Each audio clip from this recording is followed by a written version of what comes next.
Shalom, giving all praise to Yahweh Bashem, Al Bashem, Rakakodah, Shalom to the 144,000 and the rest of the elect out there. Shalom to you all. And I'm going to entitle this video, My Favorite Subject, and one step closer to you know what, which is my favorite subject. So, I don't have anything planned. I'm just going to play various videos and comment on it. So I listened to part of this last night. I caught it somewhere in the middle. This is put up by GMS and Doc, Channel 12. You Can't Stop Prophecy. Right. Trump, Nero, said ain't gonna be no third world war.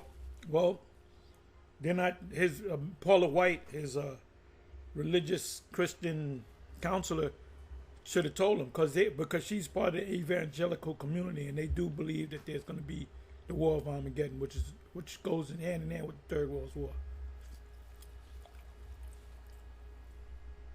The third woe. Well, anyway, let's deal with my favorite subject.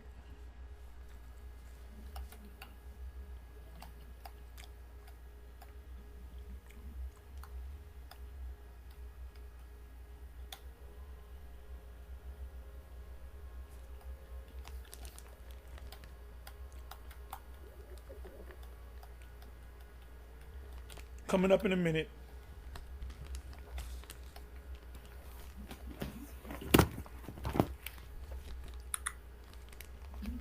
There's a coordinated global policy push for digital IDs as the new form of government-issued identification credentials. Which is the mark of the beast. Essentially all based on your biometric data, which is the mark of the beast. Ultimately, you're going to get a credit card, or you can get it on your smartphone, but eventually you're going to get all that's going to be obsolete, and you're going to get your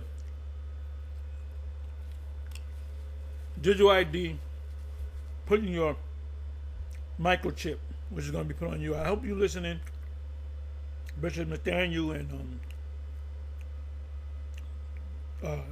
General Yohana, because you guys are wrong. It's just like Trump is going to be proven wrong about the World War. Ain't going to be no World War. It's going to be a World War III. And your spiritual advisor, your Christian spiritual advisor, Paula White, should have told you that. So you're gonna find out that GMS was always right through the power, as like I would say, power and guidance of the Most High. Let's listen to some more. Be your fingerprints, your face, the iris of your eyeball, and the idea is essentially to collect all of that data and have it housed or have it tied directly to your digital ID, so your physical ID will be mapped to the digital ID. Digital IDs are not really a separate project from CBDCs, and this. By the way, this is Whitney Webb, and I guarantee you she knows about the mark of the beast, even though she's not a Bible type of person. So you got people speaking about the microchip, certain bankers, certain elite people that are not a part of the illuminated ones or broke off. Some of them know that the world's going to get chipped, but they don't know, they can't equate it to fulfillment of prophecy. Okay? Most High gives you a prophecy, you best believe it's going to come to pass. That includes World War III, Armageddon, Northern Army being brought to a land barren and desert. And it's not what these people say. It's between the Euphrates and the Red Sea. Even Nate goes off on that. I believe he mentions the Black Sea. They're going to be facing the Black Sea. No, it ain't the Black Sea. The Black Sea is not a desert.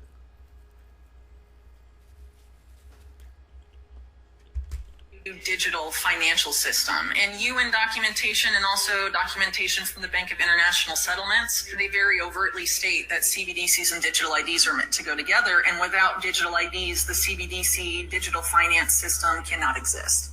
One of the reasons it can't exist without that is because of the KYC functionality built into this digital financial system. They have the know your customer protocols. They have to know who you are. And so they want to have your wallet tied to a digital ID and have that digital ID be mapped to your physical ID through the biometric data collection. So there's different efforts to make digital IDs either as NFTs, non-fungible tokens. There's also the efforts of Sam Altman of OpenAI and his WorldCoin project, whereby you scan your iris, you give them the biometric credentials of your eyeball. They give you a unique identifier, a digital ID, and it's inherently tied to a digital wallet.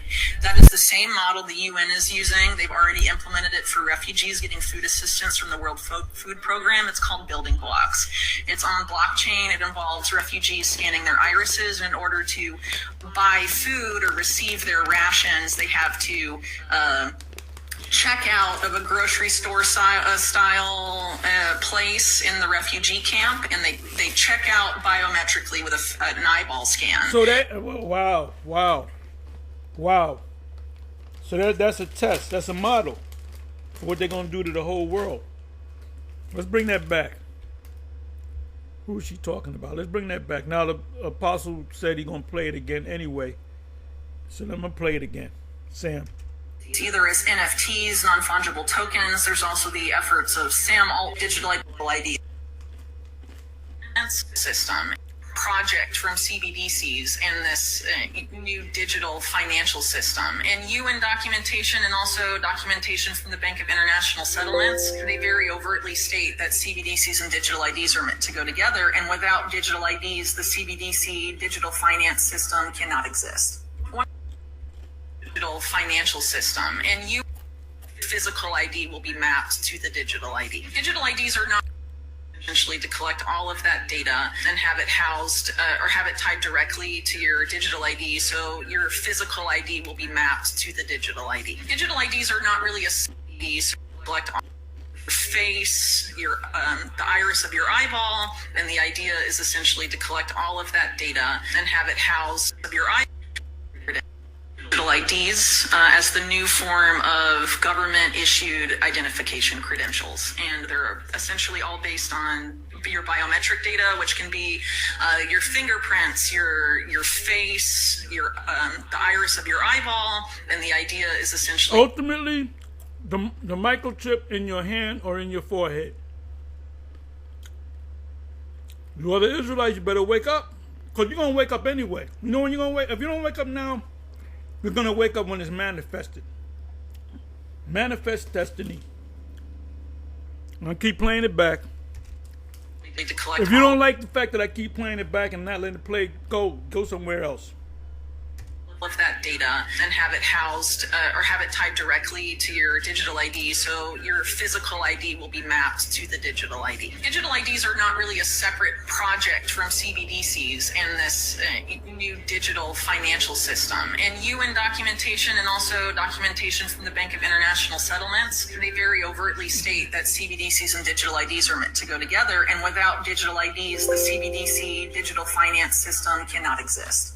One of the reasons it can't exist without that is because of the KYC functionality built into this digital financial system. They have the know your customer protocols. They have to know who you are. And so they want to have your wallet tied to a digital ID and have that digital ID be mapped to your physical ID through the biometric data collection. So there's different efforts. Ultimately is the market is a microchip.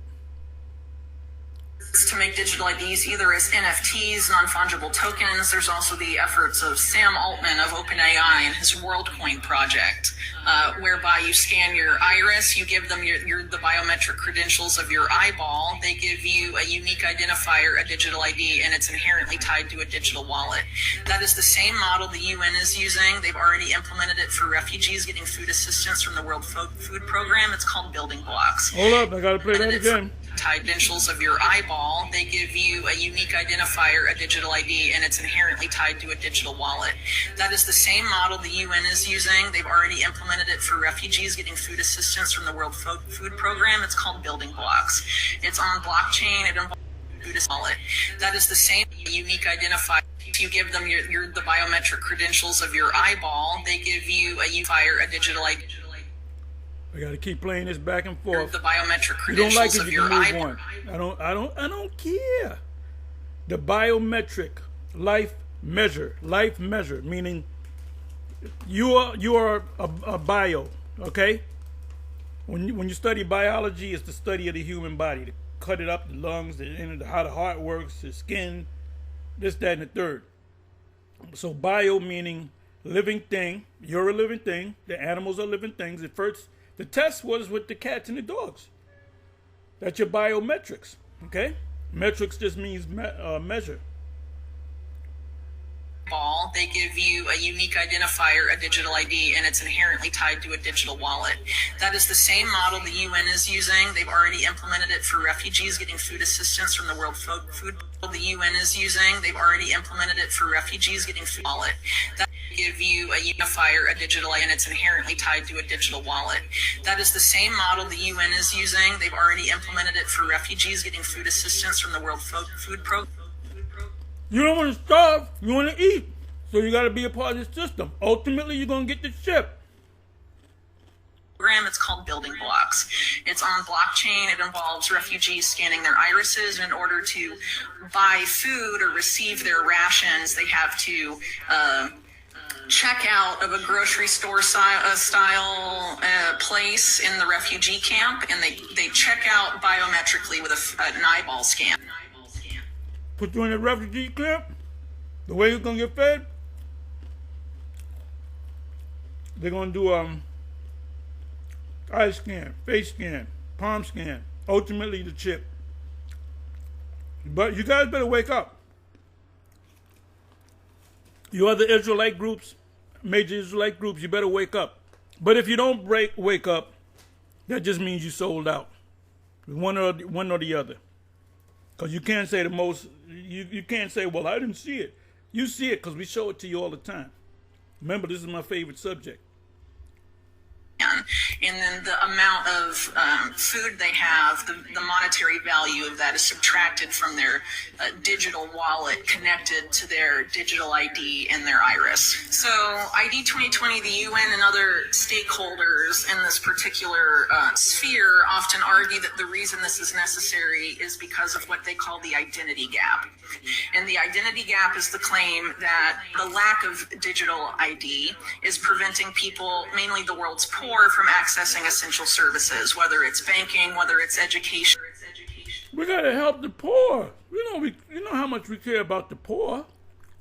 I'm destitute, especially the super rich. We love the poor.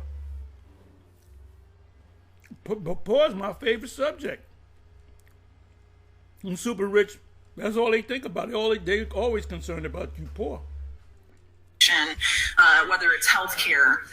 They claim the only way for these people to be able to access these services is to onboard them to these identity schemes. All right, so we're going to play that again. I want to start off by saying Barakateh Hawa. And nobody's going to play it again. Because I listen to Whitney Webb. I don't listen to all of her stuff. But you listen to her, she's going to say something. She's not going to talk no mumbo jumbo. Whether she knows that it's equated to the Revelation 13 and 16, I don't know. You got to ask her. Welcome to another live lesson. The name of this one is You Can't Stop Prophecy. I'm joined with the elders Pashai and Kanak. And pretty much we were going to do this lesson on the road on the way here, but sometimes the signal drops out.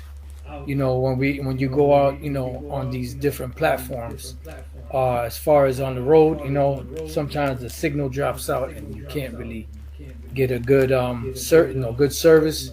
So we decided just to wait till the Spirit, allows us to, be a little settled and go into it. Now, I don't know how long this lesson is going to be. but as long as the Spirit allows. But before we get started, right? It's called You Can't Stop Prophecy.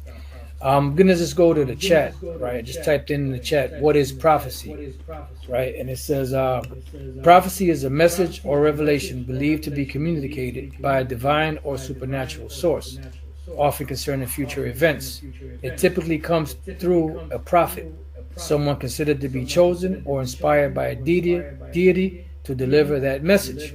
Right. In the case what we're dealing with Yahweh Bashem Yahushai and the true prophets of Yahweh Bashem Yahushai, bringing the true message of what the scriptures or the mysteries of the scriptures that were written in a long time ago, thousands of years ago.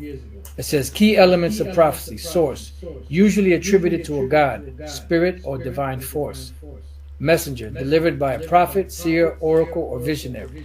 Content often concerns future events, moral guidance, or divine judgment. Purpose to warn, guide, encourage, or explain the will of a higher power. So even the chat pretty much knows, what a prophet or prophecy is. And this is why we see the things happening now. Whitney Webb, right? That was your name. The chick you just heard was Whitney Webb.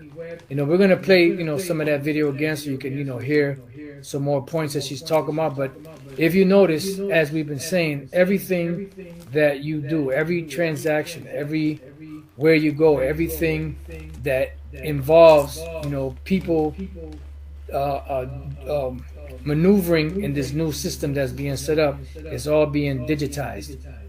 Everything is going biometric, iris scan, thumbprint, facial recognition, and pretty much it's all going to lead to the MOTB, which is the micro chip. Now, these are not the MOTB, but they are all precursors to the MOTB, because what these devils are doing is systematically is putting all of this online, so that pretty much once once it's in place, then they could implement whatever device or whatever it is that they want to implement to make everybody still comply in the system if they want to work in the system. And that ultimately is the micro chip, which we've been saying for the longest. Right, so it says types of prophecy: predictive prophecy, foretelling specific future events. Example given: the fall of a kingdom, which goes into what? Jeremiah 28:8, right? I can go there. Yeah, if you could bring that out. And this was the job of the prophets, to watch for what? Watch for prophecies, because the prophecies when they were given were for an appointed time. Then when that appointed time appeared, what happened? There would be signs in the heavens or be signs on the earth that these events are about to take place. And all of a sudden, boom, that prophecy will be fulfilled. That's what the Lord said. He told us old things, and He's telling us new things. The new things that we're speaking about now, which were written 2,000 years ago, is the MOTB system, which is the micro chip. But you got it, bro. This is Jeremiah 28:8. The prophets that have been before me and before thee of old prophesied both against many countries and against great kingdoms of war and of evil and of pestilence. Right, and these are the things this is how you know we're at the end of an empire. All empires rise, all empires fall. They have the beginning, they have the height of the empire, then you start to see the collapse of that empire through, whether it's moral decay, economic decay, or whatever the case may be. You see that empire slowly but surely fall. And that's what we see in America, the last empire. Now, you listen to the apostle. He said that, talking about prophecy, right? I'm going to ask Chad a question. And I went through this before. I know what Chad is going to say, or I think I know what Chad is going to say. Mm-hmm. Yeah, they went off on the moon.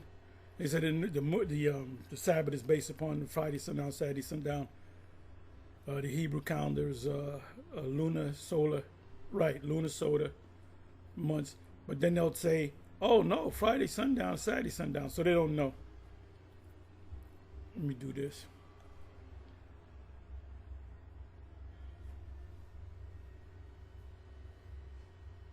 Bear me for a minute.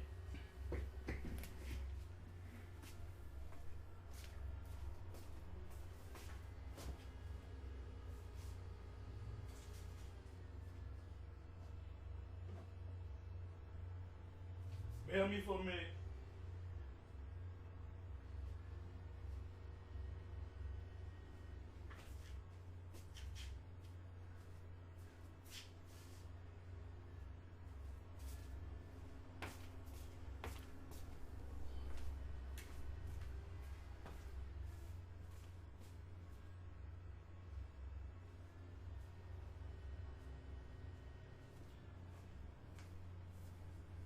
I was just looking for something real quick. So let me go here. What is GMS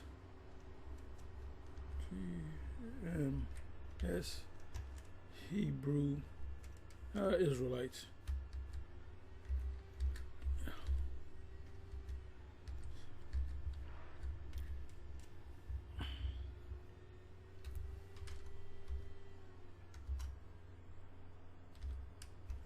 Known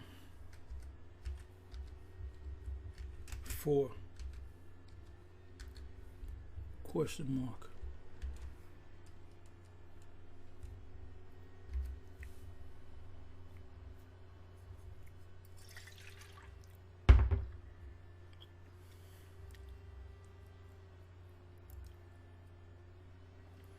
All right, right here. Strict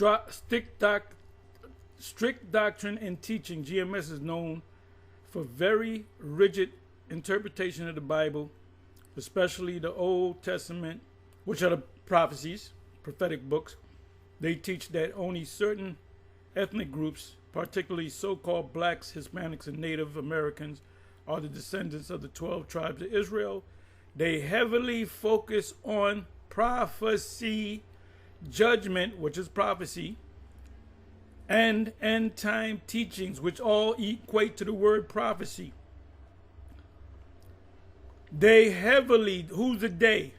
GMS, Great Millstone Israelites, also known as Great Millstone Israelites, are known for being a faction within a broader Hebrew Israelite movement. They are particularly recognized for, you read it, gave it what's GMS about in a nutshell, all this right here. But mainly, they heavily, wait a minute, GMS is known for very rigid interpretations of the Bible, especially the Old Testament. They teach that only certain ethnic groups, particularly so-called blacks, Hispanics, and Native Americans, are the true descendants of the 12 tribes of Israel. They heavily focus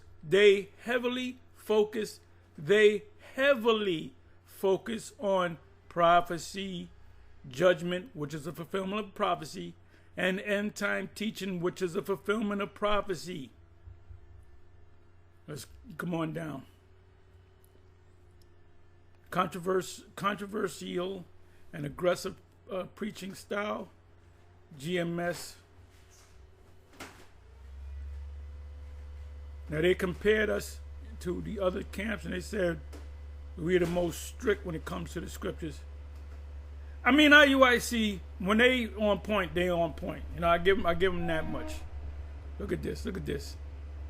Controversy and aggressive preaching style. GMS members known for their street preaching, often in urban areas, using loudspeakers, and we don't need loudspeakers, and confrontational language. They are highly critical of Christianity, Islam, and even other Hebrew Israelite groups. Their message often includes strong condemnation of other races, particularly white people, Edomites, whom they identify as Edomites, a group they associate with biblical prophecy and judgment.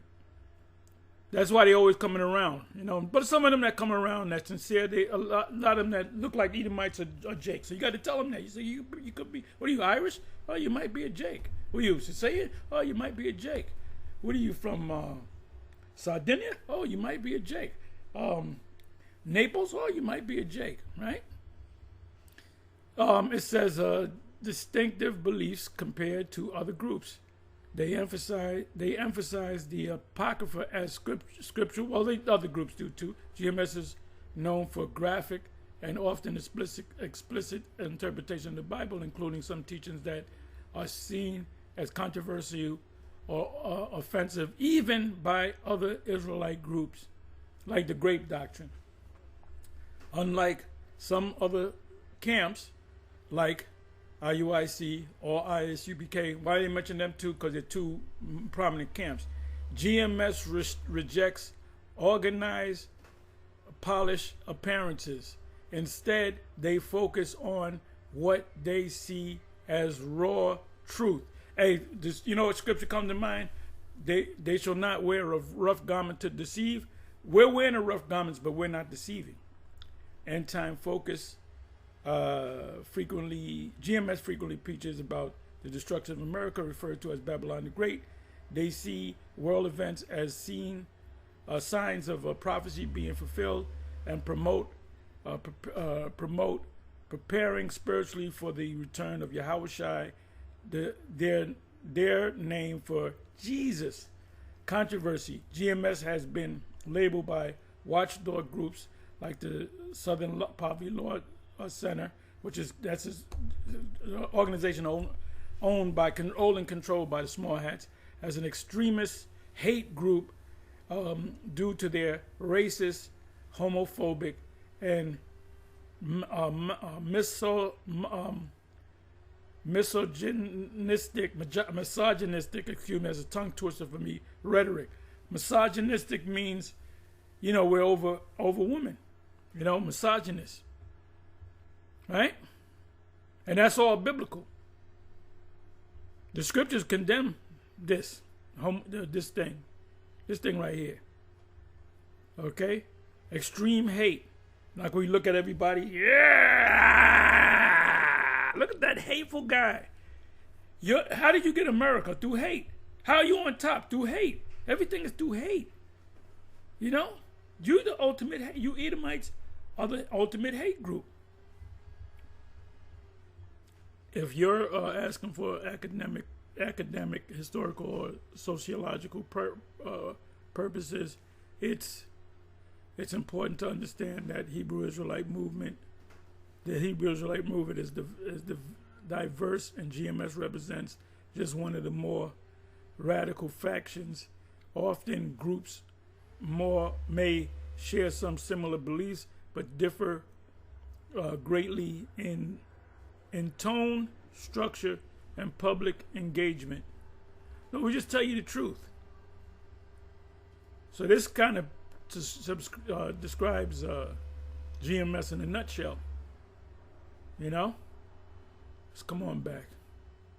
Where we at? Where are we at?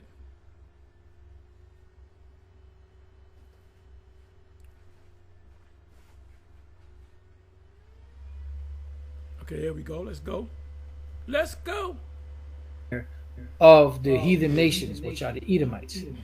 You want to say something? Yeah, and you have these historians, economists, people that study actual empires. Mm-hmm. And they actually went back and looked at the rise and the fall, the peak and the collapse of all these different empires, right? And that it is laid out before us, and just not even looking in the scriptures, but just by how they classify it, we're at the end of America, right? Even Babylon, the Neo-Babylon, around 600, circa 600 BCE,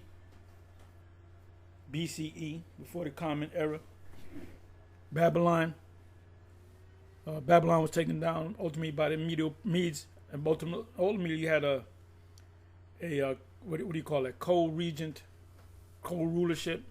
whatever the word is. Medes and the Persians. Then you had the Greeks came into power, took down Elam, or the the Persians, right? Which are Elamites, which are Shemitic. Then you have the Greeks, you had the Romans, then you have this system that we live in today, beast system. So that's all in prophecy. That's in prophecy. That's Daniel 7, Daniel 2. So exclusively in Daniel 7 and Daniel 2, where in Daniel 2, the king of Babylon gets a dream about this statue. Daniel 7, Daniel himself gets a dream about 4 beasts. Right? That's all spoken of in the scriptures, and it's you can match it with secular history. So that's why we know that the scriptures is true. You know.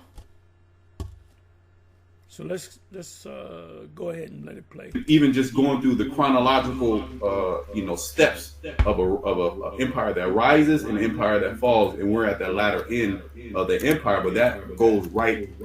That ties right into prophecy. That ties right into. And when we know that this thing is down to the last couple of months is when they issue that microchip, which they already have the technology. It's a matter of putting it out there to the whole world.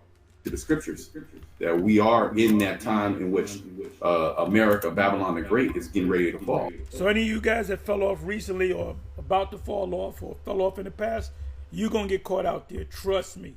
You're not going to know what to do. Most likely you will take the chip. And then you will die. All the signs are there. All the ducks are lined up. All the dominoes are falling perfectly in line.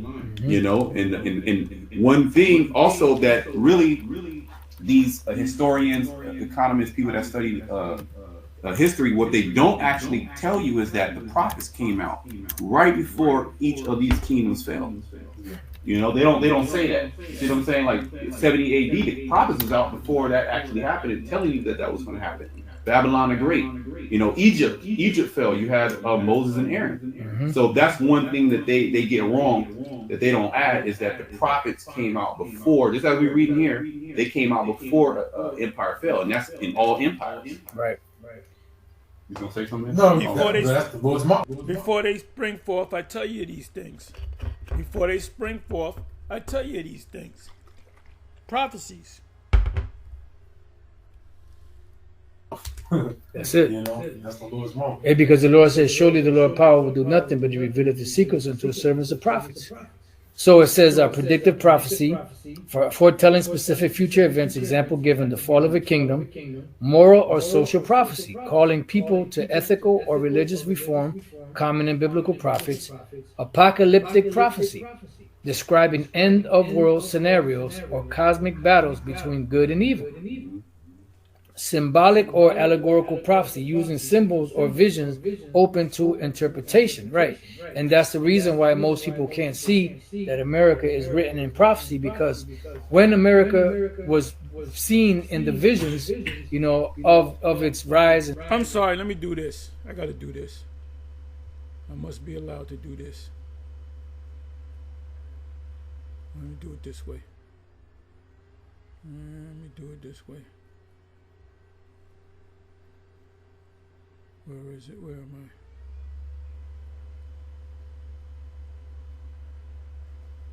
I? Okay, I don't need this.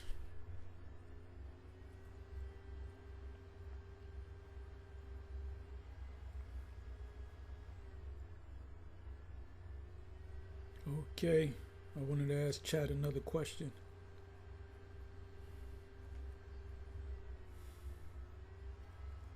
Let me see, does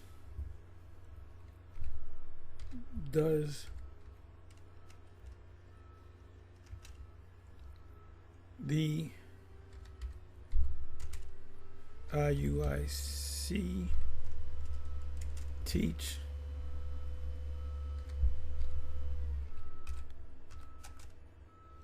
the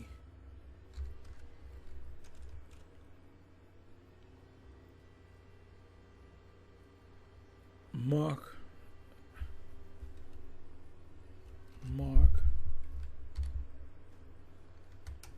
of the beast?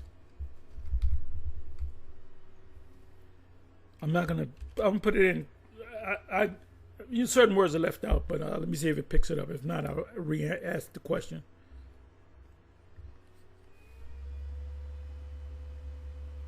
Okay, yes, the IUIC does teach about the mark of the beast, but their interpretation differs significantly from other Hebrew Israelite camps like GMS or from mainstream Christian eschatology. What is GMS? What is IUIC's teaching on the mark of the beast? IUIC interprets the mark of the beast, Revelation 13:16, symbolically, not literally. Key points of their belief: the mark is not a microchip. I should take a screenshot of this, because they're right. You see?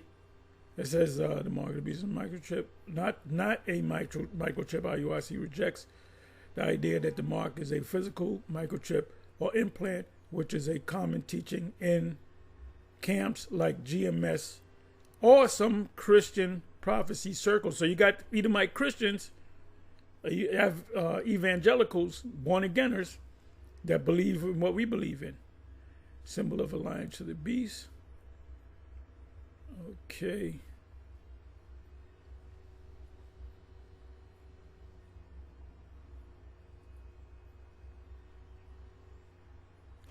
GMS, literal microchip, RFID implant, often tied to future economic control. IUIC, spiritual alliance to the beast, Western system, false religion, and they're dead wrong. They're dead wrong. And I can't wait until they make this thing mandatory, just to see the look on the bishop's face. So let's come on back. And peaking or height and fall, the terms America that we know today didn't exist in them times. You want to say something, sir? No. You know, it didn't exist back then. This is why people find it hard to believe that America is going to be America spoken of in the Bible. But you have to understand, all of these other empires that came and went, they had great rules.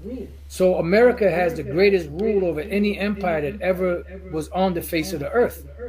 And how is it that the Lord is going to forget to mention about this particular empire that has sway and control over the whole planet, but yet somehow, some way, it's not mentioned in the Bible? Babylon have been a hammer.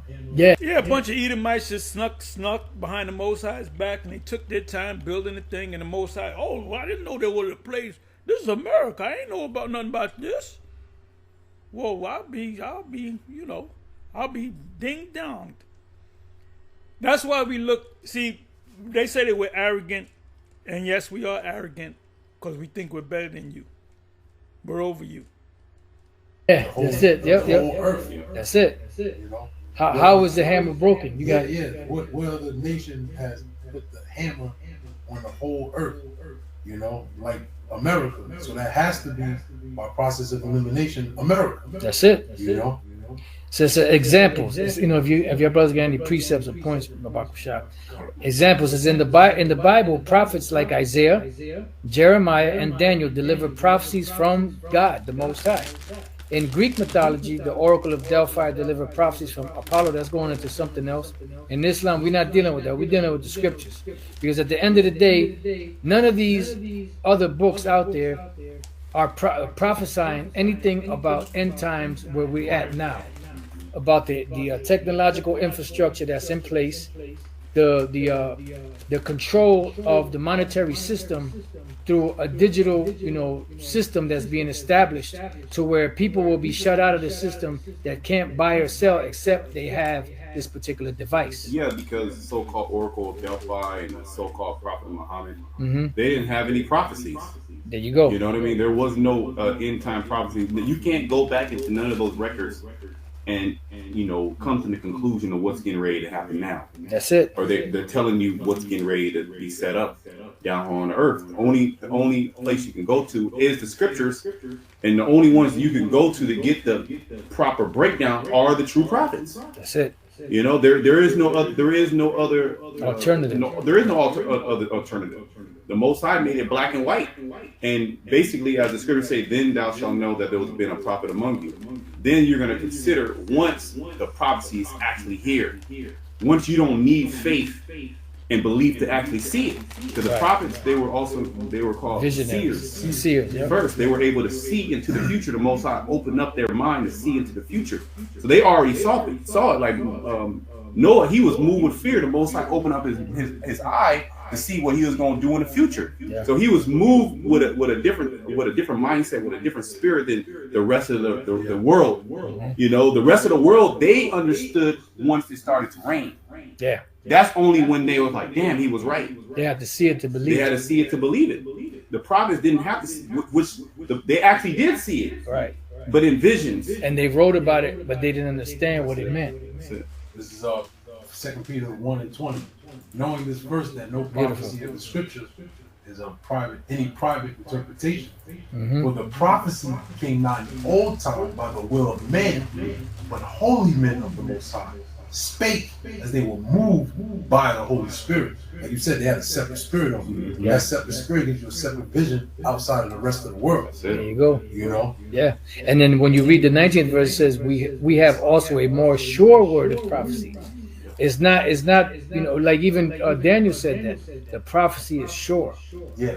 Because it comes from Yahweh Bashem Yahushai.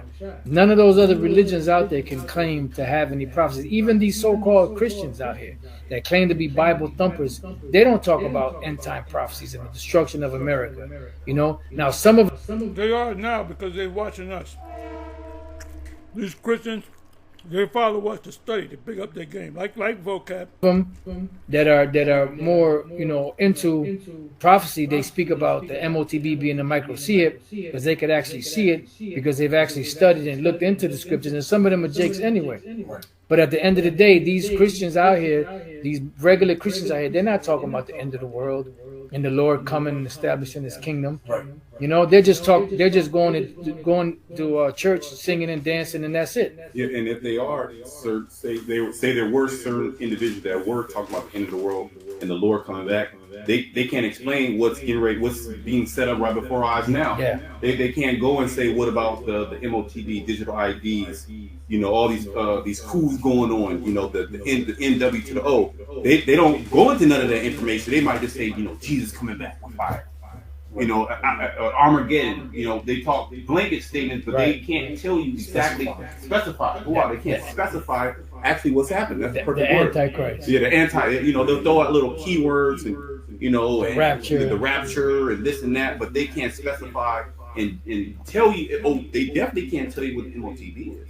Yeah, the Holy Spirit's not working. There you go. That's Boom. what it all boils down to. If I may, I got And this. that's what separated the real prophets from the fakes. Exactly. But you got it. Where you at, bro? Romans 3. Oh, beautiful. Yep. I think I know what you. Yep. You got it. Yep. What advantage? I'm sorry. Romans 3:1. What advantage then hath the Jew, or what profit is there in circumcision? Yeah, right here, right. I quoted it, but I didn't go to it. Isaiah 42, verse 9, behold, the former things are come to pass, and new things do I declare.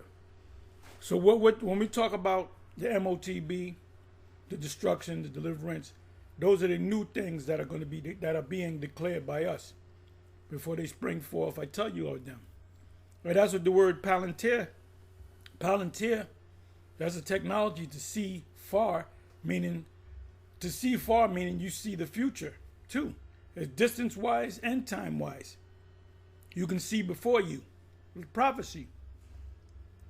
Pro could go before in a forward manner, and for say means to say. Speak, say something before it happens.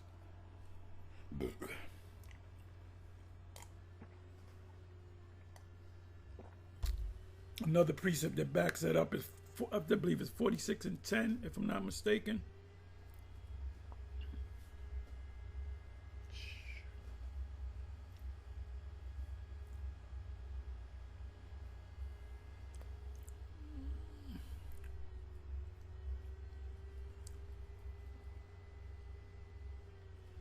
Isaiah 46 and verse 10.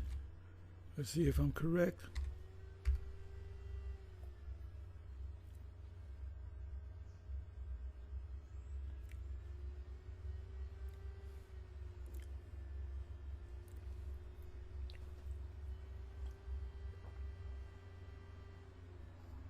Got this guy Nero talking about there ain't gonna be a third world war. Well, you're not the Most High.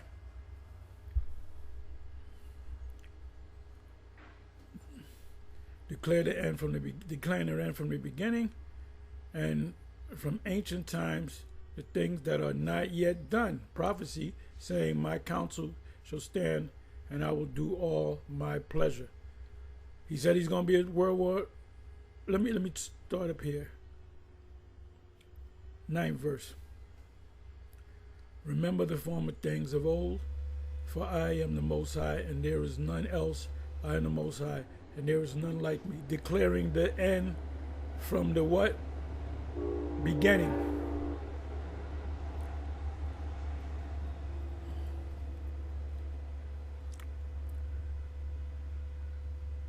Let me just try this. Bear with me for a minute. Let me let this go.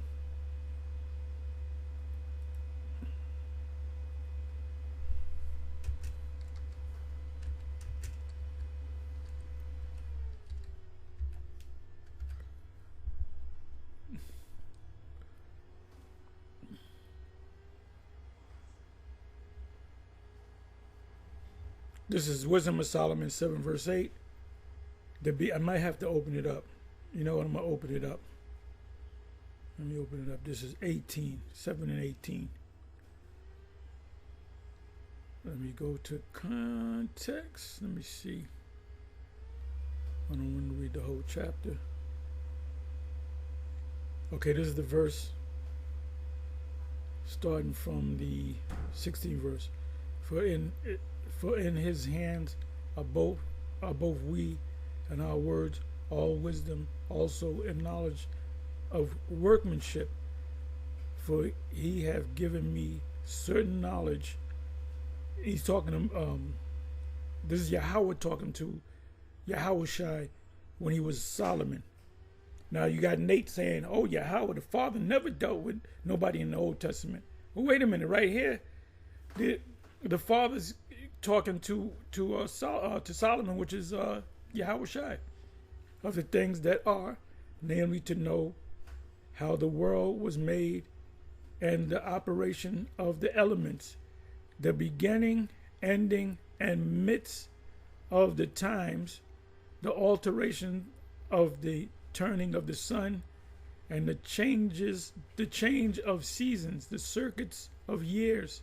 The main thing I wanted was the Heavenly Father, Yahweh, showed Solomon, which is Yahweh Shai, when he was on the earth in the body of Solomon, he showed him the beginning, ending, and midst of the times. So Nate went off again. Just give me a second. Let me bring this back up.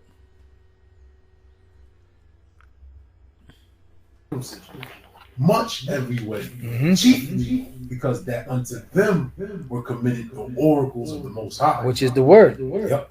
The mouthpiece of Yahweh Bashim Shai is getting to the 12 tribes of Israel. That's it. Back during that time, it says the Jew because that's what the Most High order was in regards to the new priesthood. What started with Judah, started with Yahweh Shai. But that priesthood has been established under the order of Melchizedek to get the people in order for Yahweh Shai's return unto salvation to the 12 tribes. All right, mainly the 12,000 men. All right, from each tribe. From each tribe. I got something real quick for you. I'm gonna let you read that back. It's Amos 2:11. It says, "And I raised up of your sons for prophets, and of your young men for Nazarites. Is it not even thus, O ye children of Israel, save the Lord Yahweh Bashim Yahushai?" But you got it. Yeah. That's what the Most High is essentially saying, is like a sarcastic question. Yep. Oh ye, is it not us? All right. Of course, you know, when you go throughout the scriptures, all right, you go throughout all the books. Who are the names? Who are all the prophets? It's the Israelites. Samuel, Obadiah, Amos, so on and so forth. They're all Israelites. They all were from that line of Abraham, Isaac, and Jacob. There you go. I'll read it again. And if I can say this real quick, Salakit, and then when Yahweh Shai came, so-called, he came for the new way, Yahweh Shai came for the new way to open it up to everybody. Why didn't he get prophets from all these other nations? Right. Why would he only get the Jews? Right. Why wouldn't he get, out of Moab and out of the Greeks and out of, Yeah, well, that's another part of prophecy. Right.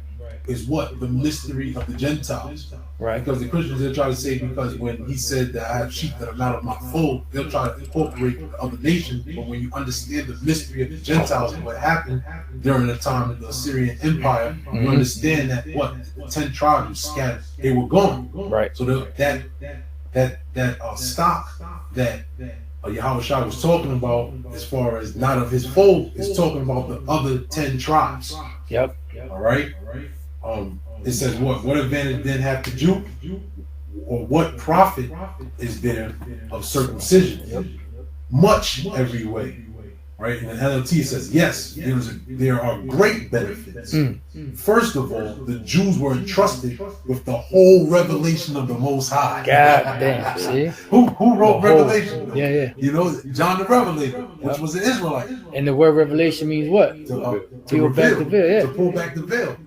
All right? Because what? The rest of the world has that veil, has that covering cast over their eyes. They can't see the future. Which is back, veil, which is veil. Reveal, pull back the veil. All right? That's what the scriptures tell you. They that wander out of the way of understanding shall remain in the congregation of the dead. The only ones that have the life, the spirit of life. Because, you know, another thing, Christians jump up. You know, they say Jesus is the way, the truth, and the light. No one comes to the Father except through him. They say the light, right, which represents what? The life. Who was given the life? The life was given unto the children of Israel. Going back to Ezekiel 37th chapter. All right, the valley of dry bones. All right, what happened? That wisdom into those dry bones. And what is wisdom? Wisdom is essentially prophecy. Yeah. All right, when you go into Wisdom of Solomon, the 9th chapter, wisdom and prophecy go hand in hand. Because why? When you have prophecy, you have wisdom, then you're covered. Yep. Only ones that are going to be covered in these last days are the 12 tribes of Israel, the elect of the nation of Israel. All right. Yeah. Why couldn't it, like you said, why couldn't it be a sprinkle of Moab and Esau and the other nations among the 144,000? Right. That's not the new song. Right. The new song is the song of Moses, which condemns. No, well, that's in the the 9th verse. That's Moab and the other nations. Nah, that's you going off on that, brother. I'm just joking. That's what Christians are used. They'll say, okay, the 144,000 are Israelites. Vocab says the 144,000 are not Israelites. They're the body of believers. How do we know that? Because Dan is not mentioned in there, and Ephraim is not there, and Joseph is there. So he doesn't. That's why I say call the cops on this guy. Condemns the other nations. That's it. You know. So you, like the apostle brother, the elder was saying, like, you're gonna have these individuals who are out there who speak up against the MOTB, all right. But a lot of these people are gonna fold because anybody can say these things now. And that's why we say, Lord will that we able to make it, because we know that we need the Holy Spirit to be with us, to sup with us all the way to the end. Just like Paul, all right. When Paul was going through his persecutions, Yahweh Shai actually. Some of us will be put to death, and it will be public. And people be cheering, yeah, we killed them niggas. So you get your mindset to die. Popped up and appeared to him, next to him to strengthen him. Yep. We're gonna need that. Hey, he said, pray for me that a door of utterance may be, given to me, that I may speak the word with boldness. Yeah, which is the Holy Spirit. When the disciples were beaten, battered, and they said they spake the word in great boldness. Why? Because the Holy Spirit came upon them, and they spake the word in great boldness. Like Stephen. Remember when they were about to stone him? He didn't feel nothing. He was just so tapped into the Spirit. Yeah, and the Most High opened up his eyes to see the glory. Yeah. That's that's that entrance. Yeah. That's what we're gonna need. The rest of the world, they don't have access to that entrance. First of all, you don't have the name of the Lord. Let's start off with that. All right. And then if you're not an Israelite, you're completely eliminated. Yeah. All right. Then you don't have any access to the Holy Spirit. You don't have that unction that John mentioned. Right. You haven't been endowed. You don't have access to the priesthood. Yeah. Yeah, because Yahweh Shai has the key. He opens the door and he shuts the door. If he don't open the door, you ain't gonna be able to see. If he shuts the door, you ain't gonna be able to see. Right. Straight up. I got. If you're not part of the elect, but if you're part of the elect, he gonna open the door for you to see, and there's nothing anyone can do to shut it. You got it. I'll just bring this out. I was holding it. Where you at? Psalm 75. Yep. Beautiful. Yep. I'll start at verse 5. It says, "Lift not up your horn on high. Speak not with a stiff neck.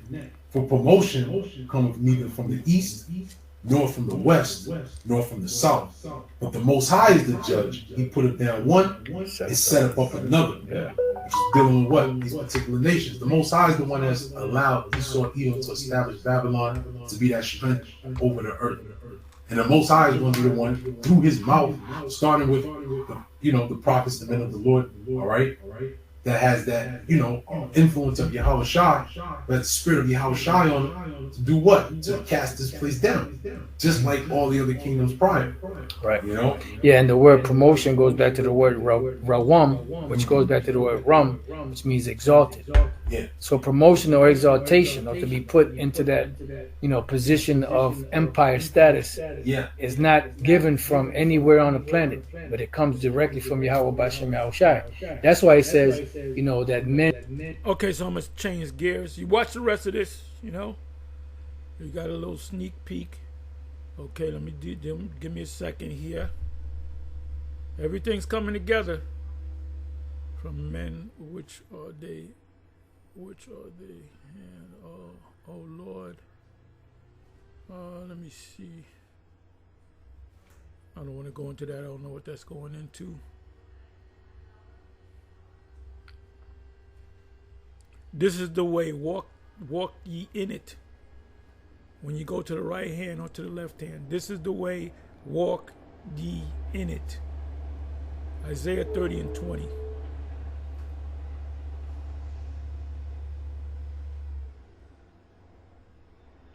Yeah, I got to get into this. He died of pancreatic cancer, and he could have flipped it. A lot of these entertainers, they're not healthy people. They do a lot of drugs. They eat garbage food. Then when they get sick, they don't know how to get off the garbage. You get sick, you get cancer, you get off the garbage, and you can go to like a keto diet. I was going into pancreatic cancer, and how can you reverse it? And one of the things they said is a ketogenic diet, which you can't. That's a temporary diet. That means you're cutting off carbs and sugars dramatically. So you're seeing with the demon, and I should listen to some of this. You know what? We're gonna change gears. We're gonna listen to some of this. Okay, it caught my eye, and it's short. Shalom. Yeah, this guy was doing drugs. He wasn't eating right. He wasn't. He went from having a 6-pack to having a keg. He had a lot of problems, and he definitely got turned over. And I'm not talking about an apple turnover either. Giving all praises to the Heavenly Father, Yahweh Bahasham, Yahweh Shai Bahasham, Ruach HaKodesh. Double honors to the apostles, the bishops, and the elders at Great Millstone who rule well. Peace and salutations, as always, to the elect. And I wanted to do a quick response to this video uploaded by the Elder Karatazah. GMS Vegas sit-downs, 144K, subscribe and be edified. The title of the video that I'm responding to, Jake's lifestyle choices contributes to short lives. Prioritize your health. And he's responding to the recent passing of D'Angelo, which some think it could have been a sacrifice because of his age, 51, 5 + 1 is 6. And that just lets you know we're in hell. When any death you see, it is always associated with some suspicion of conspiracy. But he wasn't earlier this year, his ex, Angie Stone passed away after coming out with some damning information. Oh, I didn't know that. I didn't know they were dealing with each other. So we don't know. But if he died from pancreatic cancer, I wouldn't be surprised. These people don't eat right. And filing a lawsuit on one of her ex-labels. She was taken back to the spirit world, which that could have been a sacrifice. Of course it was. Nonetheless, when you look at D'Angelo, which happens to be one of my favorite artists, I recently used some of his drums for a instrumental I did. That's crazy. And we look up yesterday and find out that he's going back to the spirit world. And when you look at this individual, man, he's an example of many Jakes who have went into this entertainment field and got under Esau and lost their way, and this is It's something that Hollywood and the music industry hasn't been shut down, investigated for all of the souls that have been destroyed. But when you look at D'Angelo, I mean, a talented Jake, okay, played many instruments. His voice was amazing. When you listen to his last album, pretty much it was more of a album for his band, the Vanguard, and his voice was more so of an instrument within the music. But his previous two albums, which the second one was my favorite, you hear more of his voice. But nonetheless, he's gone. And when you look at, you know, his time here, you know, as we knew him, you know, he got involved into this music industry as just a regular Jake with talent, and ultimately turned into a sex symbol. And most likely some things happened that bugged him out. That's why he went disappearing, or he disappeared for about 11 years. You have to ask yourself, why are all of these Jakes who are blessed with all of this talent, all right, when they get access to this money and they get into the industry, why exactly are they so depressed and downtrodden from there on? Okay, some of them seem to be doing okay, but a lot of these Jakes are destroyed. And again, without wisdom, okay, money can be destructive. And that's the case of this guy, D'Angelo, and many of these Jakes who get into that entertainment field, okay, where the devil uses you to destroy not only your own people, but your own soul. Okay, and he made some decent music, made some good music. Okay, but ultimately, you know, when, you know, because I studied all of these so-called great musicians and actors, and all of them were through. Okay, and they got through the deeper they got into Esau's grips. Okay, and you know, what happens is they turn to drugs. You know, fame bugs them out. Okay, and they sign these deals, and before you know it, they lose themselves. Okay, and again, they don't prioritize their health, and this is the thing: we can't allow Babylon the Great, all right, to destroy us more than it already has, because we have this knowledge, wisdom, and understanding. What we're finding out, you know, as we get deeper into this truth and closer to the end, it's the simple things in life that are freely given unto us, all right, that matter the most. You know, beautiful views, you know, and more than anything, good health and daily bread.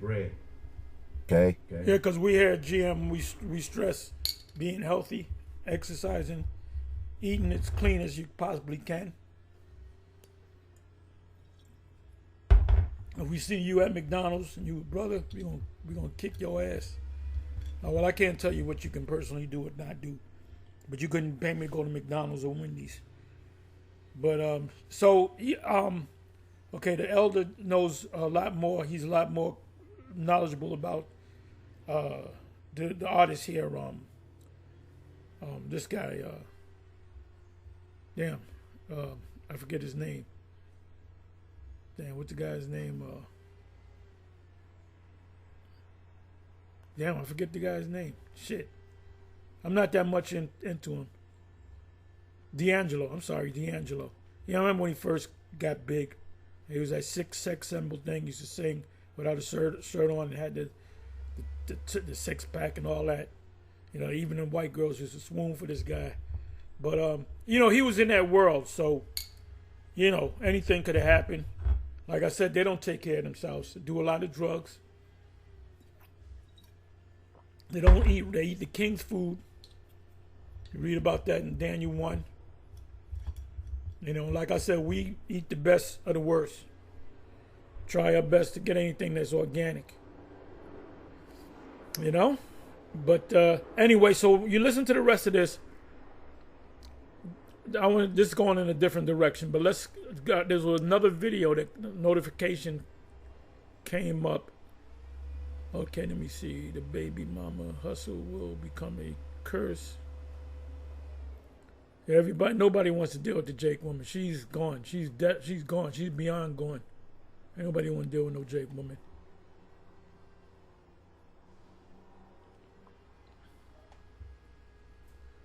Give me a second here.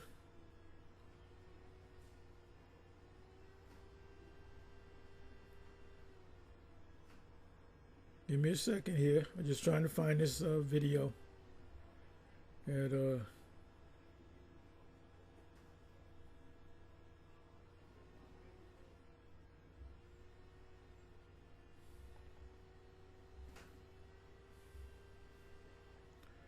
give me a second.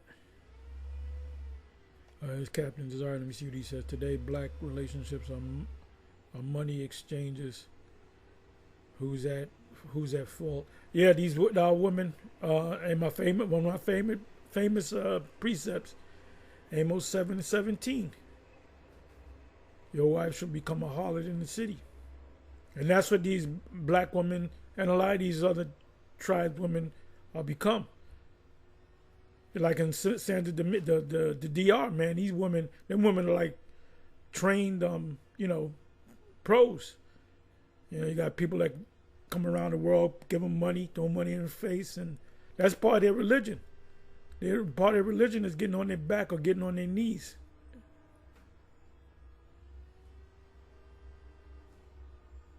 Right, No Kings. I gotta watch this. Put up by GMS Mawatazak Ban Gad 2. He used to be a Judite, but now he's a Gadite. There's a story behind that. Uproars of the people, No Kings protest. And why are they saying No Kings protest? Because this guy is acting like a king, and he is a king. He was an emperor when he was Nero.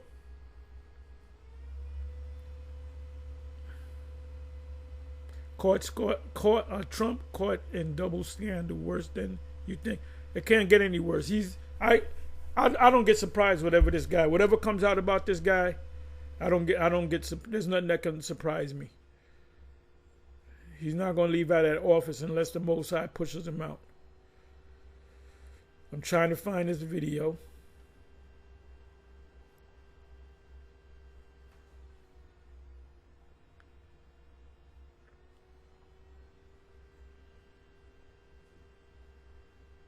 Jimmy Dore saw Dr. John Campbell's biggest lesson learned from the pandemic. Where the hell is it? Okay, I found it. Right here. It's called My IMOTB. What goes under your skin will make you pay. Is safety a luxury? The safety gap. What China takes for granted the world fantasize about. ICE agents arrested my son. Riots erupt in East Side Chicago. Neighbors over illegal migrants. Hey, this big head nigga, Anton Daniels, this demon, ass kiss. Okay, so let's see what's going on. Shalom. As always, first I want to give all the praises and the glory to the Heavenly Father, Yahweh, unto His only begotten Son, Yahweh Shai.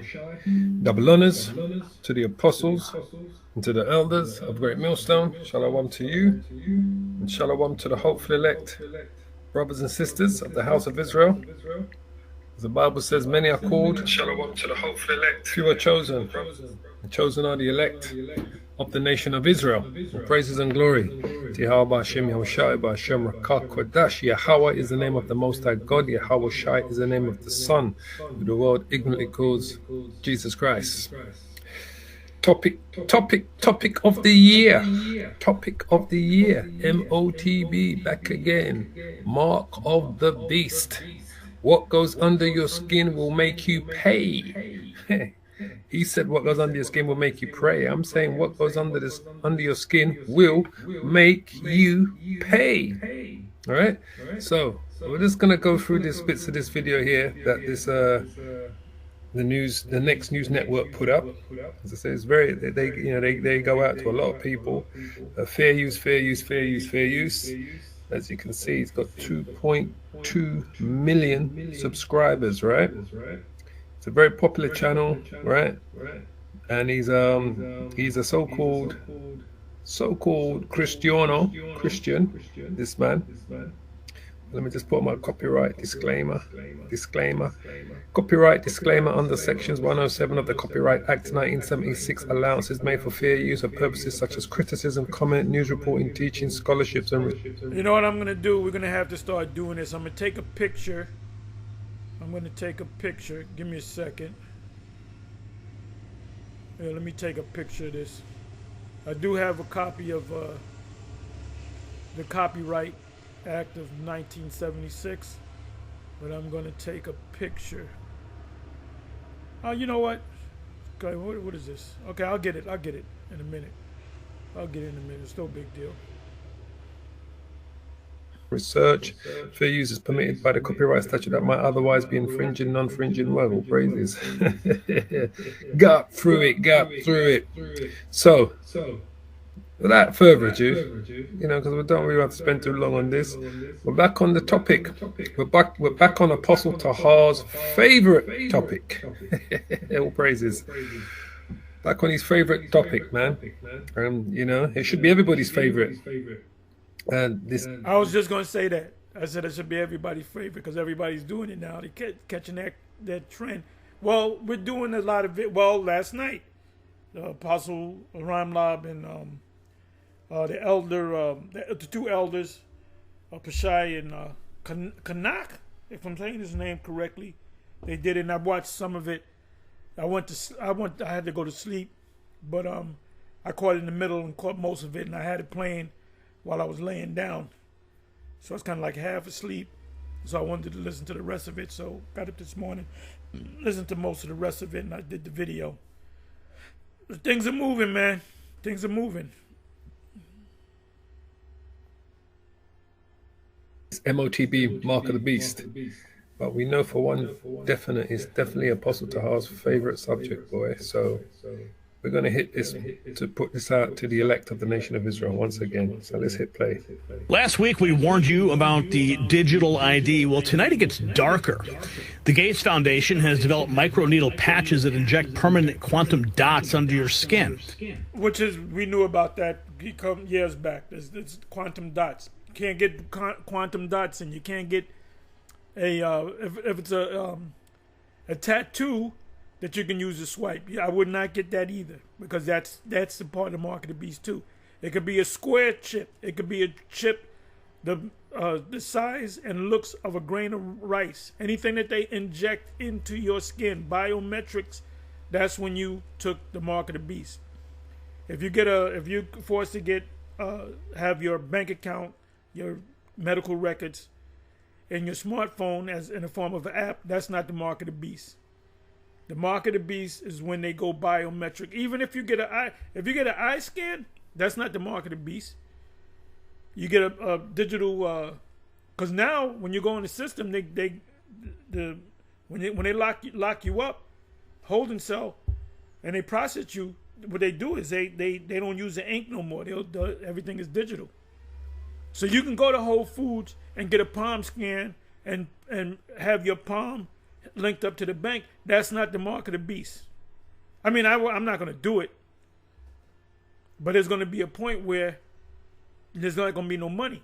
I prefer using paper money, and but ultimately, when you get that chip, whether it be a square chip, these. Let me do this again. Let me do this again. To put this out to the elect of the nation of Israel once again. So let's hit play. Last week, we warned you about the digital ID. Well, tonight it gets darker. The Gates Foundation has developed microneedle patches that inject permanent quantum dots. The key word is inject. So they inject dots. Let you hear it again. Play. Last week, we warned you about the digital ID. Well, tonight it gets darker. The Gates Foundation has developed microneedle patches that inject permanent quantum dots under your skin. Quantum dots. Under your skin. What goes under your skin will make you pay. So I wouldn't have anything injected into me or swipe, the chip or even dots.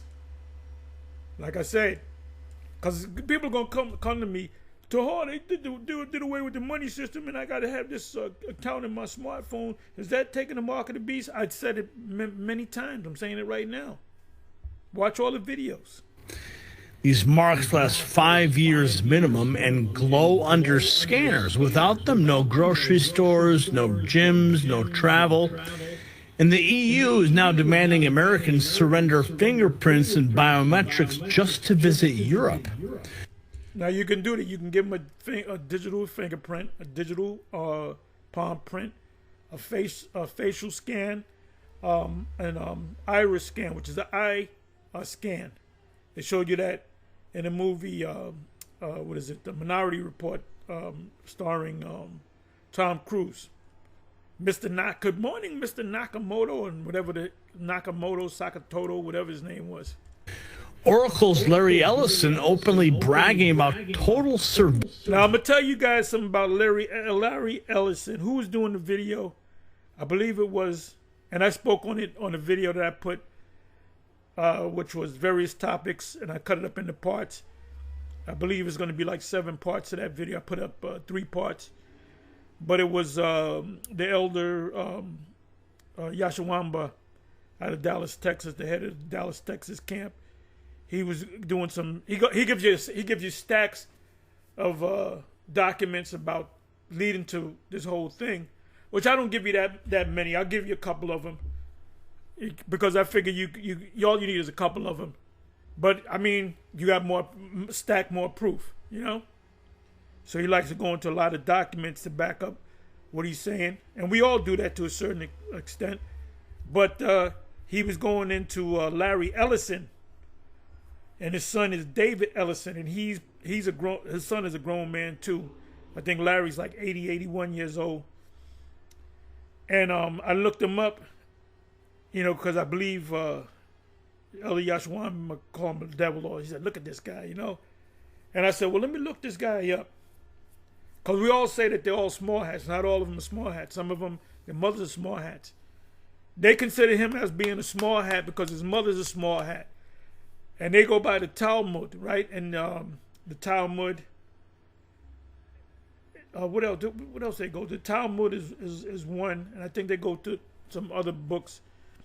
But they teach that your genealogy is based upon your mother. That's why they said your mother got to be a Jew in order for you to be a Jew, which is contrary to the scriptures.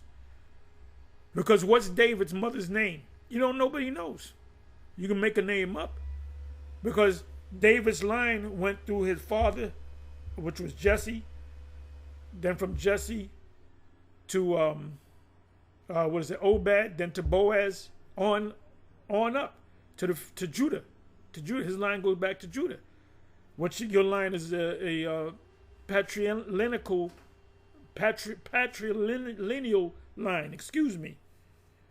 So I said, let me look this guy up, Larry Ellison. His mother is a small hat, and he was born in New York City. And but his father was of Italian descent, so he could be an Israelite. He looked like an Edomite. They look at him as a small hat because of what his mother is, but he could. But if his father, and you got to understand, 95% of the Italians that came to, remember the turn of the century when the boat people came from Italy, 95% of them were Southern Italians, and Southern Italians for the most part were descendants of the Moors. So he could be an Israelite, which shows you one thing. You're gonna have actual Israelites, whether they know they're Israelites or not. That's a part of that they're going around thinking they're the people. See, these people don't understand how reincarnation works and how the man's seed goes into the woman, but the spirit of the father goes into the son or the daughter. So you had these Edomite slave masters, have sex with the slave girls, and they would produce kids, and they would put them in slavery, not realizing that you're putting your own father, your grandfather, in slavery. So a lot of these people that suffered slavery too were Edomites. So you dummies We're suffering slavery because there's nothing spiritual about you. There's nothing spiritual about you. Bunch of fucking dummies. Like if you look white, you white. What does the scripture say about judging the outward appearance? You're going to have, it's like this guy. He could be a Jake. I know he's originally from Boston. I believe he's of Irish descent. He goes way back, but he's making money. He got how many? He got 2 million plus subscribers, so he's making money. This is a full-time job for him. So let's go. Surveillance. Citizens will behave because we're constantly watching. Over in China, your digital ID score determines if you can leave your zone. RFK Jr. Oh, they cut people off in China. There's people sleeping in the street because you can't get access to your house, your bank account, or nothing. You don't got no money, and because of your social score, they said, look, you're outside the system. You got to sleep on the street. I showed that on the video that was video done by Richie from Boston. Calls it enslavement. Jordan Peterson says it'll make 1984 look like a picnic. And for millions of believers, this is no longer metaphor. It's prophecy unfolding before our eyes. Has the mark of the beast arrived? And while these plan to track your every move with... So these secular people, man, they're equating these chips, these dots, to the microchip. And let me say this: this is anybody who's one of the elect. This is all of y'all favorite subject because this is the next big thing to happen. When John the Baptist, when they perceived that the guy that was the John that was anointing the people, baptizing the people, they knew that they were talking about Yahushua because they said this guy is a forerunner. They wanted him to say yes so he can say Yahushua is here. He said no.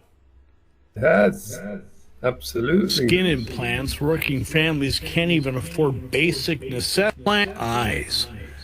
Has the mark of the beast arrived? And while it's planned to track your every move with skin implants, working families can't even afford basic necessities. 1 in 4 low-income households spend 15% of income on electricity. Absolutely. That's exactly what it is.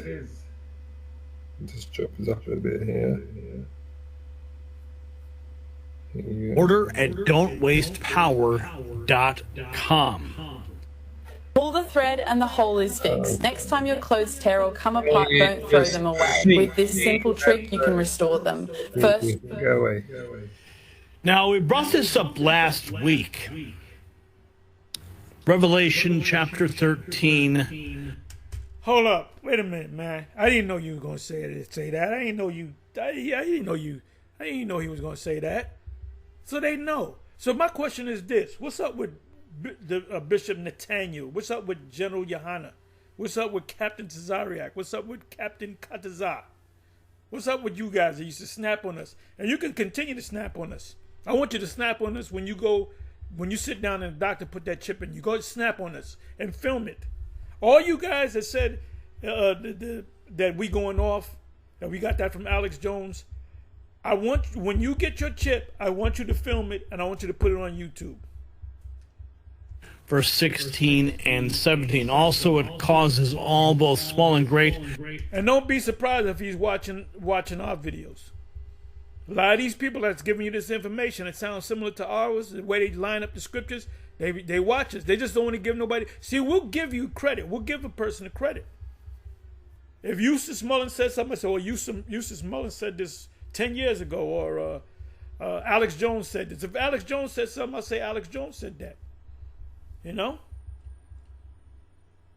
But you got people that follow other people and they'll spit it out like they came up with it.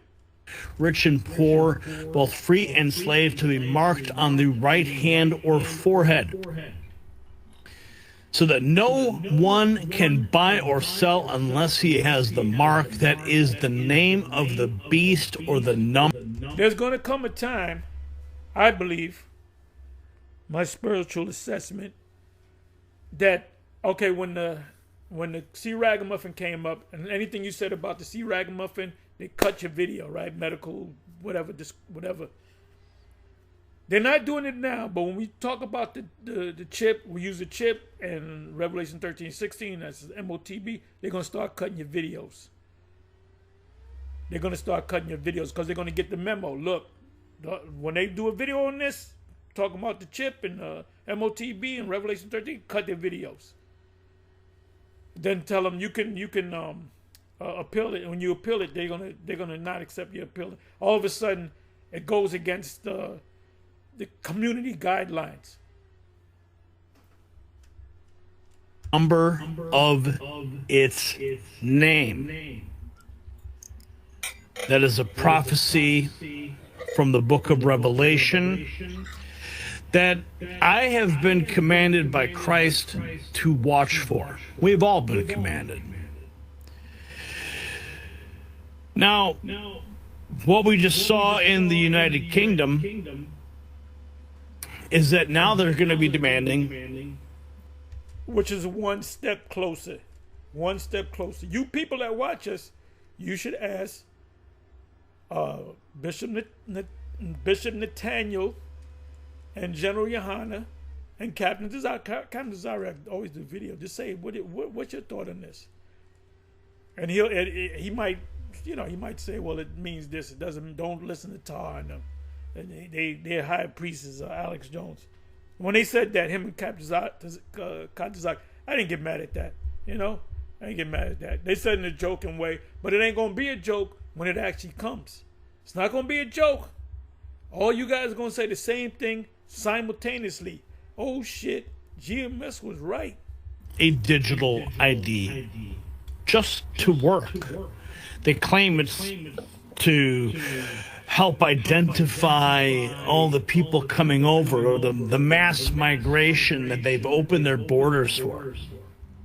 Yeah, that's the problem reaction solution situation. Now here's Hegelian dialectic. Problem, reaction, solution. They call it the Hegelian dialectic. That's what it's called. All right? Right. Hegelian goes to a man named Hegel. He came up with that whole concept. If you look it up, you look up Hegelian dialectics, it'll mention Hegel. I believe it was Dr. Hegel, if I'm not mistaken. That should go to it, but I'm not. Look it up. Hegelian. Somebody might want to go into it. That's a lesson right there. Hegelian dialectic. dialectic. Dialectic. There's a British ex-MP, Andrew Bridgen, says if you sign up for digital ID, you'll never be able to say no to the government again. Do you think that digital ID and increasing bureaucratic control is going to be... And if they ever made a movie about the Israelites and they need somebody to play Al-Azhar, they can get him. And I'm not saying it to clown on him or Al-Azhar, but every time I see him, he look like Al-Azhar. I mean, he don't look exactly like him, but he can play Al-Azhar. He's tall, too. He's the inside any damn way. You know? Be something that's going to rouse people's passions. Do you think that's something they care about? Do you think that that's something that the British people, for example, will take a stand against? Because it seems like Keir Starmer's going to try and reintroduce ID, ID cards or sort of, biometric data. Firstly, why is it a problem? And do you think people care about it, Andrew? See, I can understand why, if you go back 10 years or more, then Nate and Johanna couldn't see it. I can understand that. You can see your eyes wasn't open. But there's no excuse now. Here it is, a little bit more than two months, not even 3 months away from 2026. And You still can't see it? No, you can see it. You can see it. You just hey, either you're getting a script and a bag with that, an extra bag, or you know, and you don't want to embarrass yourself. You're gonna shake a lot of people up. Well, they should do. Again, it's another thing that no one ever mentions in Parliament. All the parties are aligned with it. Agenda 2030, and that's why we're getting the uncontrolled migration. And they can only implement all the aspects of Agenda 2030 and its controls if they have digital ID.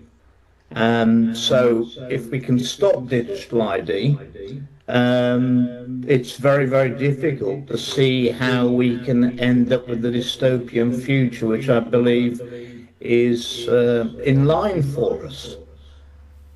I thought the agenda.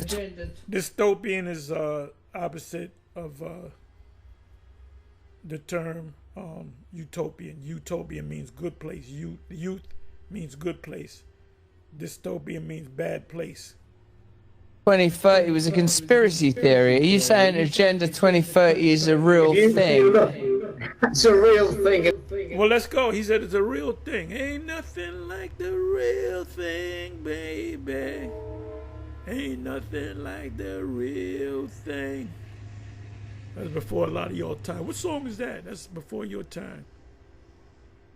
Okay, what is it, 20? I'm sorry, let me get the wording right. Let me get the wording right. See, I'm in analytical which I believe is in line for us. I thought the Agenda 2030 was a conspiracy. Okay, this is insider control opposition. Agenda 2030.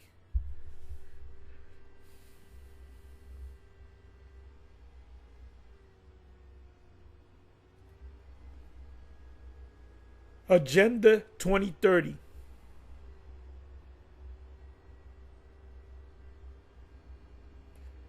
Agenda 2030 is a United Nations plan of action adopted in 2015, 10 years ago, to achieve sustainable development globally by 2030. Everybody getting a chip. Now, I'm not happy about being here for another 4 or 5, almost 5 years more, 4 years in a couple of months.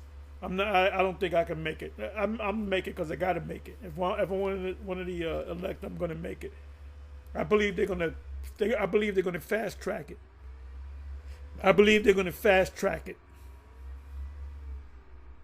And the Most High going to speed things up, or else there'll be no flesh to save.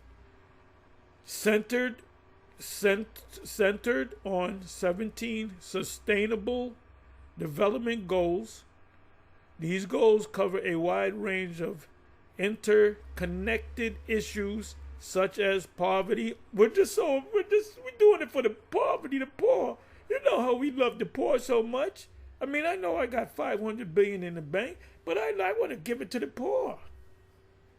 Hunger, health, that's the hook. Education, gender equality, clean energy, climate action, and peace. The plan called for a global partnership. The whole world's going to get that chip.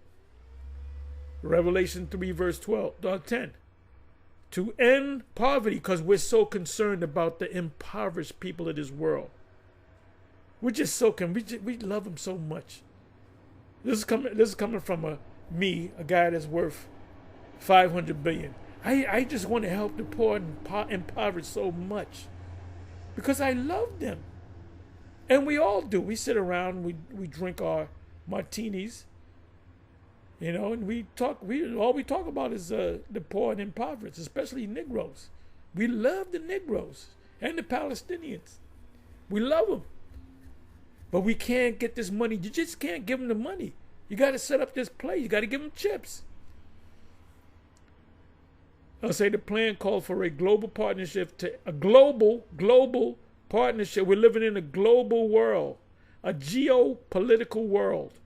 Partnership to end poverty because we're so concerned about poor black people and Palestinians and Ethiopians.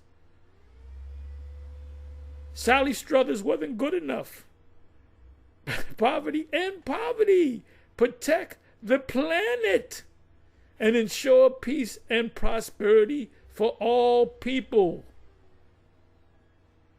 For when they say peace, then sudden destruction cometh upon them. Right? So they're going to turn into the righteous, pursuant to Proverbs 29:2. Matter of fact, let's go to that in a couple of versions, right? So they're going to turn into the righteous. These guys are going to turn. The plan called for a global partnership to end poverty because we love the impoverished people, especially the black ones. Protect the planet and ensure peace and prosperity. That means you're going to get paid for all people. Peace and prosperity, right? Let's go to Proverbs, 29. Proverbs 29.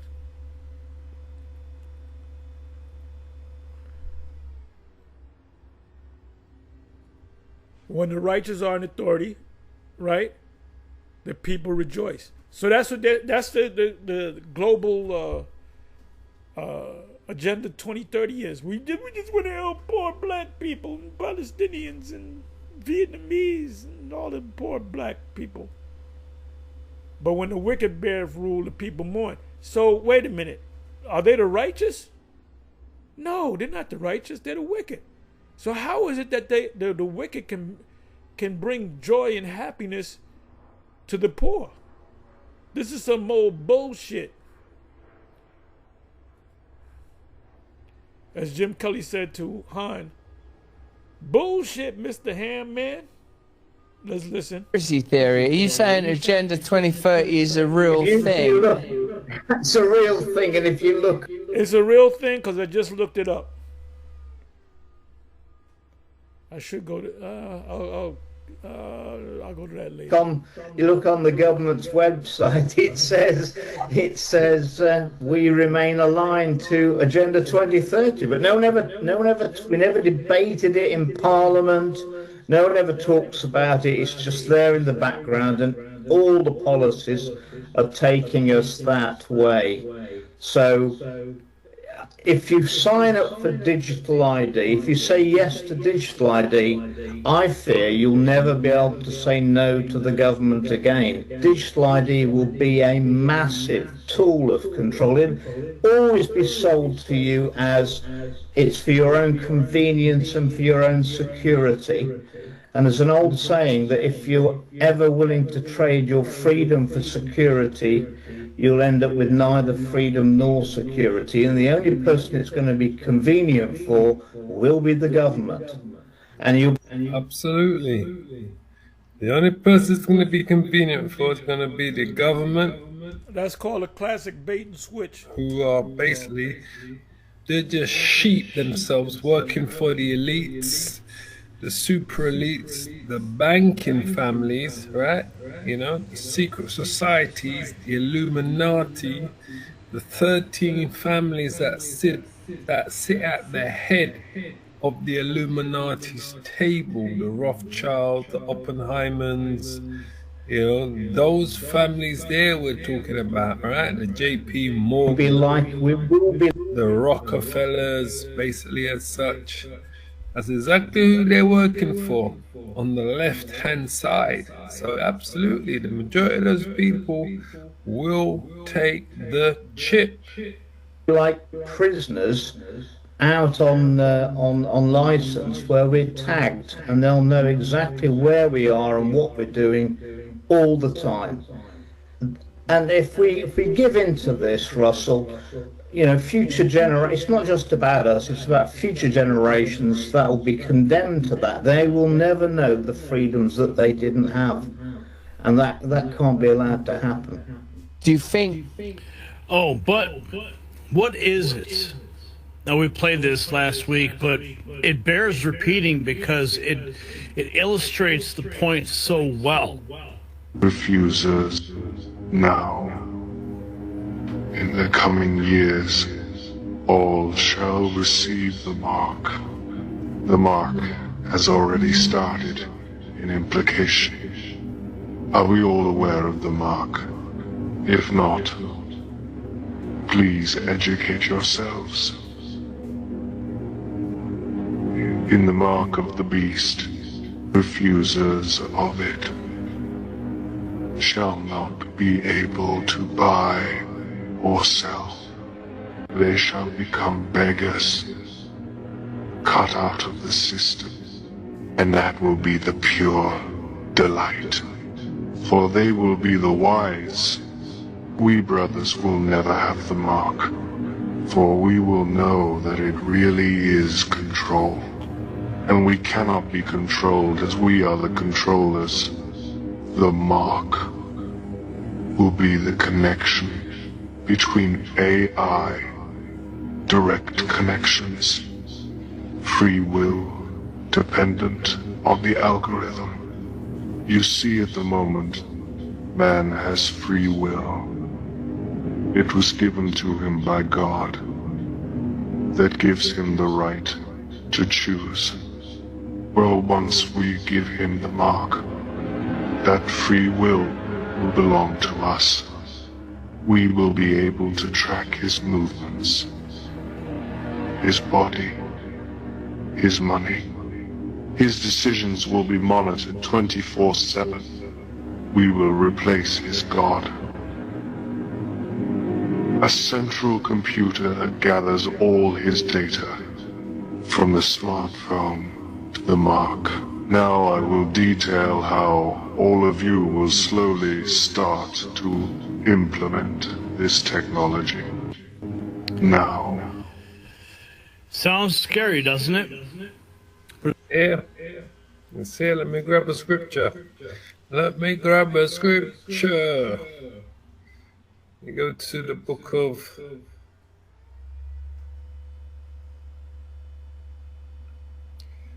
kind of difficult I want to go today, man. Hebrews chapter 2, verse 1. See the subtitle? Give heed. And that's exactly what we're doing. We're giving heed, all right? We are Great Millstone, from the apostles of Great Millstone going down, have been giving heed to this for 40 plus years. Right? 40 plus years as we continue today. Hebrews 2 and 1. Therefore, we ought to give the more earnest heed to the things which we have heard, lest at any time we should let them slip. You can't let this slip past you.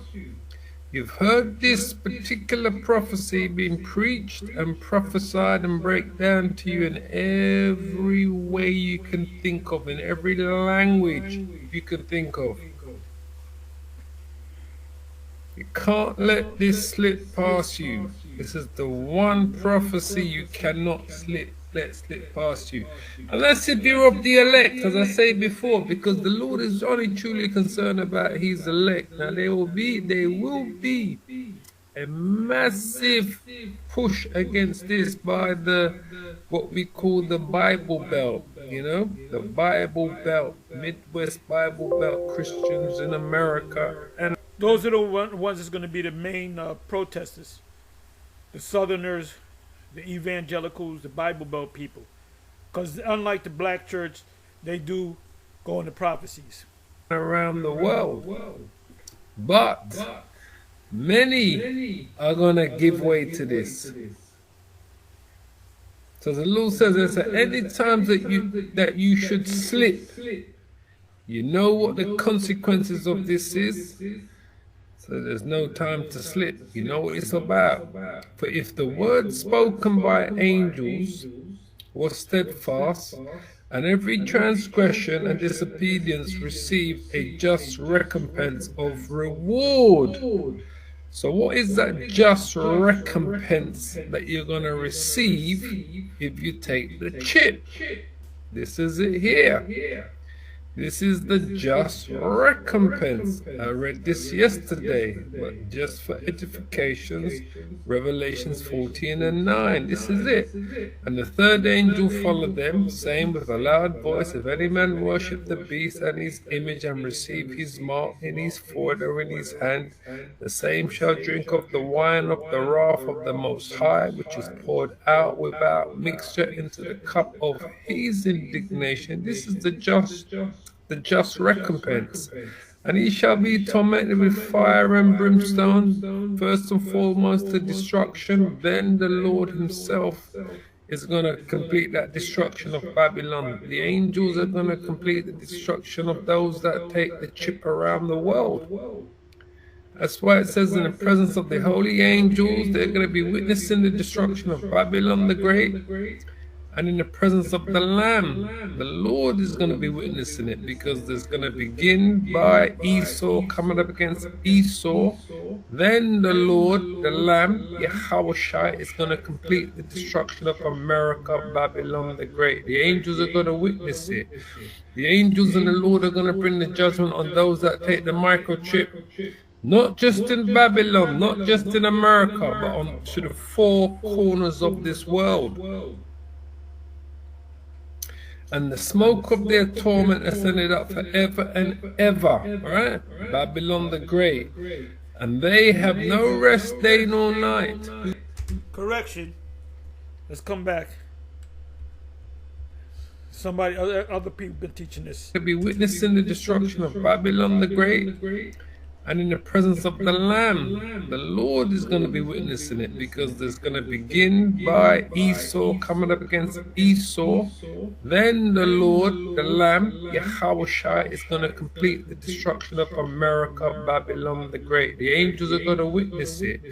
The angels and the Lord are going to bring the judgment on those that take the microchip. Not just in Babylon, not just in America, but on to the four corners of this world.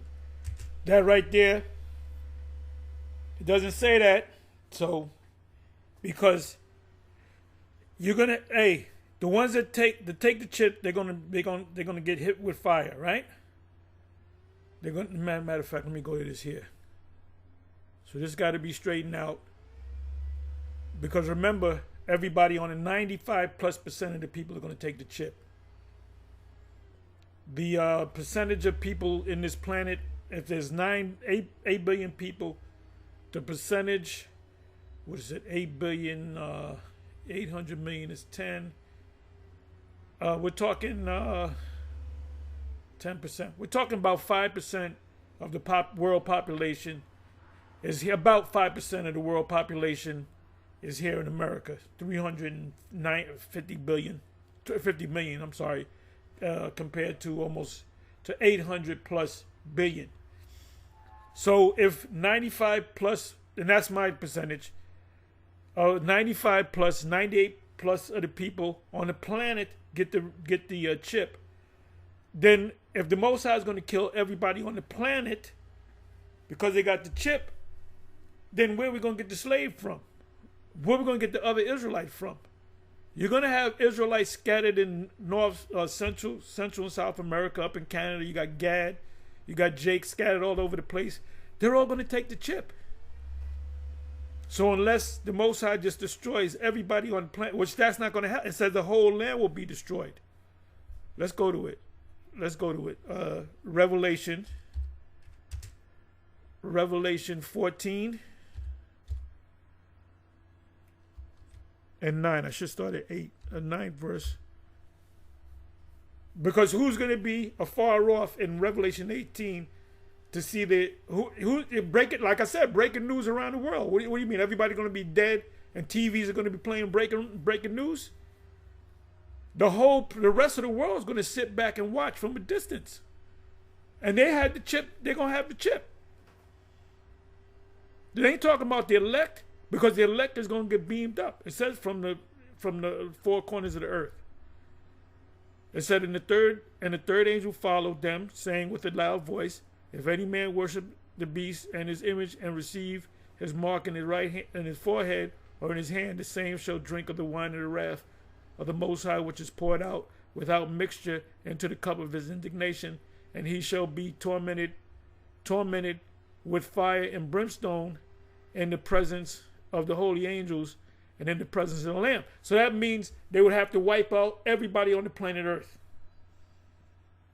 It says it says in Revelation 18.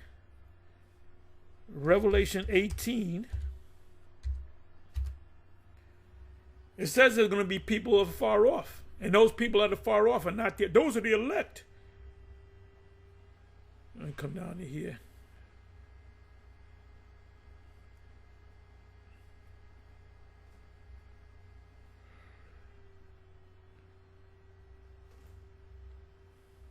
Now, I don't know what's going to happen with the ones that got the mark. Maybe the Most High take them out, whatever the case may be. But if the majority of the people on the planet, when I say 95, 98 plus people on the planet Earth is going to take that chip to live in the system, that means the Most High got to set them all on fire.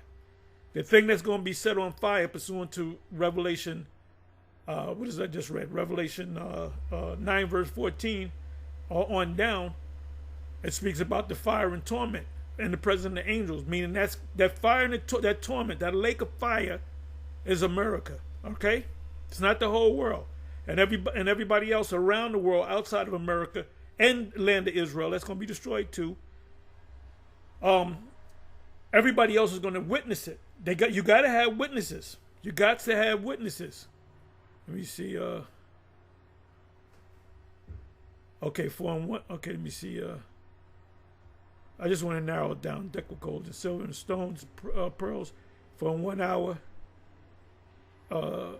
So great riches. I got to read up above this. Let me see. And the fruit, lust thereof, the part. Give me a second. The cinnamon, dying wood, merchandise, the merchant of the earth. Okay, let me do this. Really got to read the whole thing. Okay, standing afar off, and the kings of the earth who have committed fornication and lived deliciously with her shall bewail her. So that means the kings of the earth, these are these politicians and these other nations. It said the kings of the earth who have committed fornication and lived deliciously with her. That you got all these puppet leaders around the world, right? They just got rid of one puppet leader. I forget his name, out of Madagascar. And what did he do? He fled. There was military transport. They transported him to France. So he was a puppet of the French government. And so the Gen Zers kicked him out in Madagascar. It says, and the kings of the earth and their people who have committed fornication and lived deliciously with her shall bewail her. So these kings, you mean to tell me they ain't going to take the chip? No, they're going to take the chip. So they're going to see the destruction. They're going to be sad because they're not going to get payoff no more. This guy, Nero 47 gave this guy, what's his name, Malaya, whatever. This the crazy guy in Argentina that had the buzz saw. He was chopping shit up, and I believe they call him the Trump of what is it, Argentina. I said this guy's a corrupt dude, and I believe he's Italian descent, if I'm not mistaken. But Nero gave him yesterday, or they approved it, $20 billion as a bailout. Now I found out that China gave this guy, and back in 2019 gave this guy, what was it? I believe it was close to that. I believe it was I believe it was 18 billion. So this guy's worth almost, he's going to take the billion off the top, So, he's one of those kings. So if he takes a chip, he's going to see it. All the different kings around the world and their people. Even if they take the chip, they're going to see it. You're going to have witnesses to see it that's on the earth. Let me read it again, 9th verse. And the kings of the earth who have committed fornication and lived deliciously with her shall bewail her and lament for her when they shall see the smoke of her burning. Are these kings going to have the chip? Well, how are they going to lament because of this place burning? Shouldn't they burn too? Shouldn't they get the same reward pursuant to Revelation 9 and 14? Standing afar off, meaning they're going to be in their respective countries, and they're going to watch it on TV, on the web, on TV. Standing is going to be breaking news across when this place is set completely destroyed by fire, by the missiles. And it's going to be a build-up to it. They're going to try to negotiate out of it. They're going to try to sit down and negotiate with the Russians, and all hell's getting ready to break. Meanwhile, you're going to have the Northern Army over there in the lower part of the Levant, over there in the Persian, it was the Persian Gulf or the Saudi Arabia, between the Red Sea and the Euphrates. They're going to be there, and they're going to be chipped, and they're going to get destroyed. That military, when all the military forces of the North country, which is Babylon, men, women, children, whatever, whether they be National Guard, whether they be Army, Navy, Air Force, Marines, no matter, something's going to happen where you're going to have all those nations come together. That's also Revelation 20, verse 7 and 8. They're all going to come together because there's going to be something that's going to major's going to happen. They're going to be fighting over something, and those armies, they're going to be wiped out. They're going to be wiped out. Simultaneously, they're going to be the ones in Babylon the Great is going to be wiped out. Why do you think this man, Nero 47, there's not going to be a third World War? That's called wishful thinking, because he knows that there's going to be World War III. He knows about Armageddon. So we're dealing with the people, like I said, you're going to have people that's going to take the chip that's not going to be destroyed by fire. They're going to see and witness this place go down. Because what is the sense? Why would you put this in the scriptures? Why would they be as far off if they got the chip? You mean to tell me these kings are not going to take the chip? So all we're going to do is collect a bunch of kings? No. It's a standing afar off. Now say, well, what's going to happen? The Most High didn't give us what's going to happen to them. Whether he's going to make the chip dissolve, if they're Israelites, or he's going to have doctors put, whatever the case may be. The Most High don't give you everything. Read 1 Corinthians chapter 13. When you go back to Revelation 9 and 14, it's talking about Babylon the Great on fire. And this is the same, and Revelation 18 is talking about the same event. Standing afar off, meaning they're going to be in their respective countries. Everything going to be breaking news. America is totally, I can't believe this. The whole state of America, this whole country, 5,000 square miles, there's no survivors. It's done. It's done. I don't know what the hell we're going to do. That's that day that can't be compared to any time in history. When the missiles hit, it's going to shake the whole fucking earth. And there's never, earthquake means when the whole earth shake, right? We never experienced an earthquake. We experienced earthquakes in different parts. But this is going to be the first and last time that the whole earth is going to quake. So what's going to happen? Buildings are going to fall all over the planet. So the whole earth's got to be rebuilt. New heavens and a new earth. Because the first heaven and the first earth was done away with, right? Meaning you got the old style, these European style buildings. We ain't going to have them in our kingdom. You're going to have to build them buildings up according to the standards of the law. It says standing afar off, for the fear of their torment, meaning, oh man, I hope the Russians don't hit us too. Saying, alas, alas, that great city Babylon. Who's saying this? People that also have chips that are outside of America. That mighty city, America, for in 1 hour is thy judgment come. What can destroy 5,000 square miles in an hour? Missiles, multiple missiles. And the merchants, the people that do business, the main nation that does business with America and around the world is China. China is the great manufacturer of the whole planet Earth. Go to any store, buy anything that's made, and look at the label. And I believe by law they got to tell you who made it. Look at the label, made in China. Made in China, assembled in Mexico. Most of the stuff comes from China. If the premier of China, the president of China says, issues a embargo on America, guess what? America be a ghost town. America will be a ghost town. The cell phones, they come from China. Parts of it come from China, man. The merchants of gold and silver and precious stone and pearls and fine linen and purple and silk and scarlet and all dying wood and all manner of vessels of ivory and all dying and flat screen TVs and computers and this and that and the third, vessels of most precious wood and brass and iron. What John saw was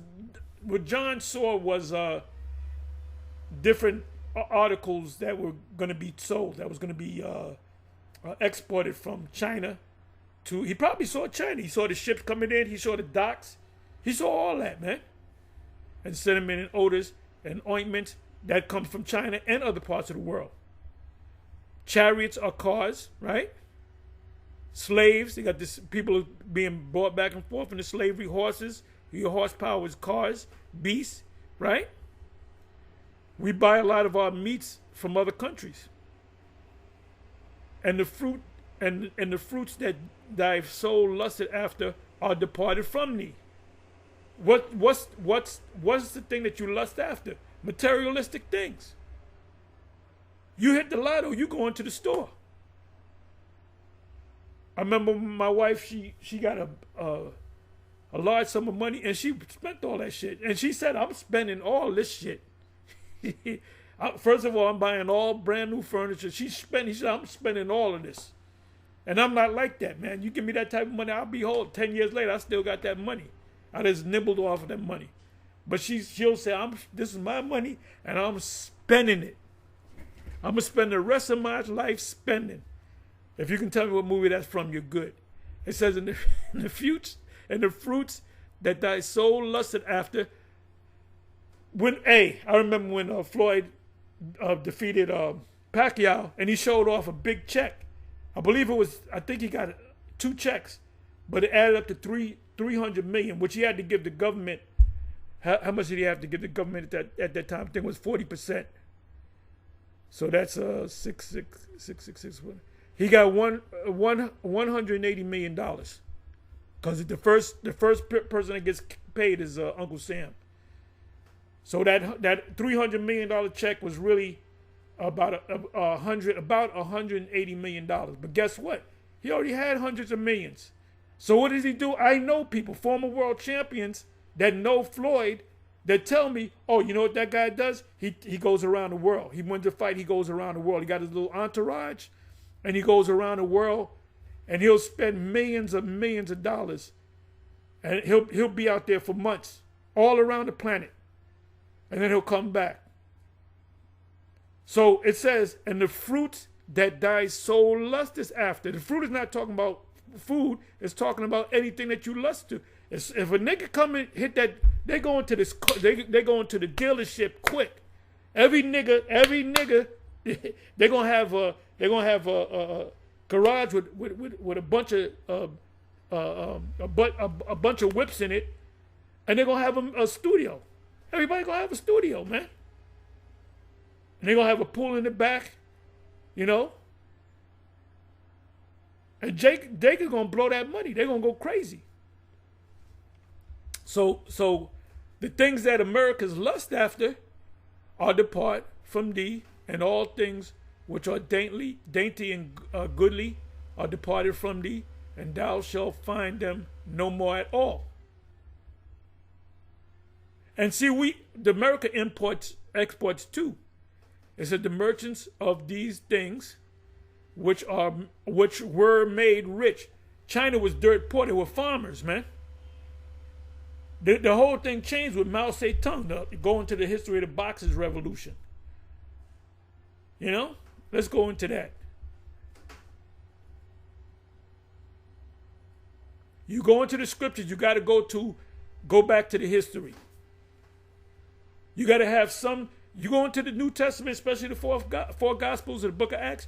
You're forced to go back into Roman history, man.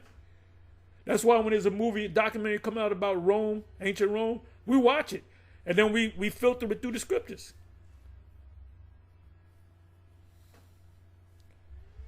Anyway,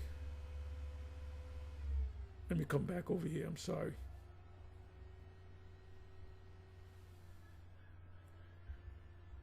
It said the merchants of things which were made rich by her shall stand afar off for the fear of her torment.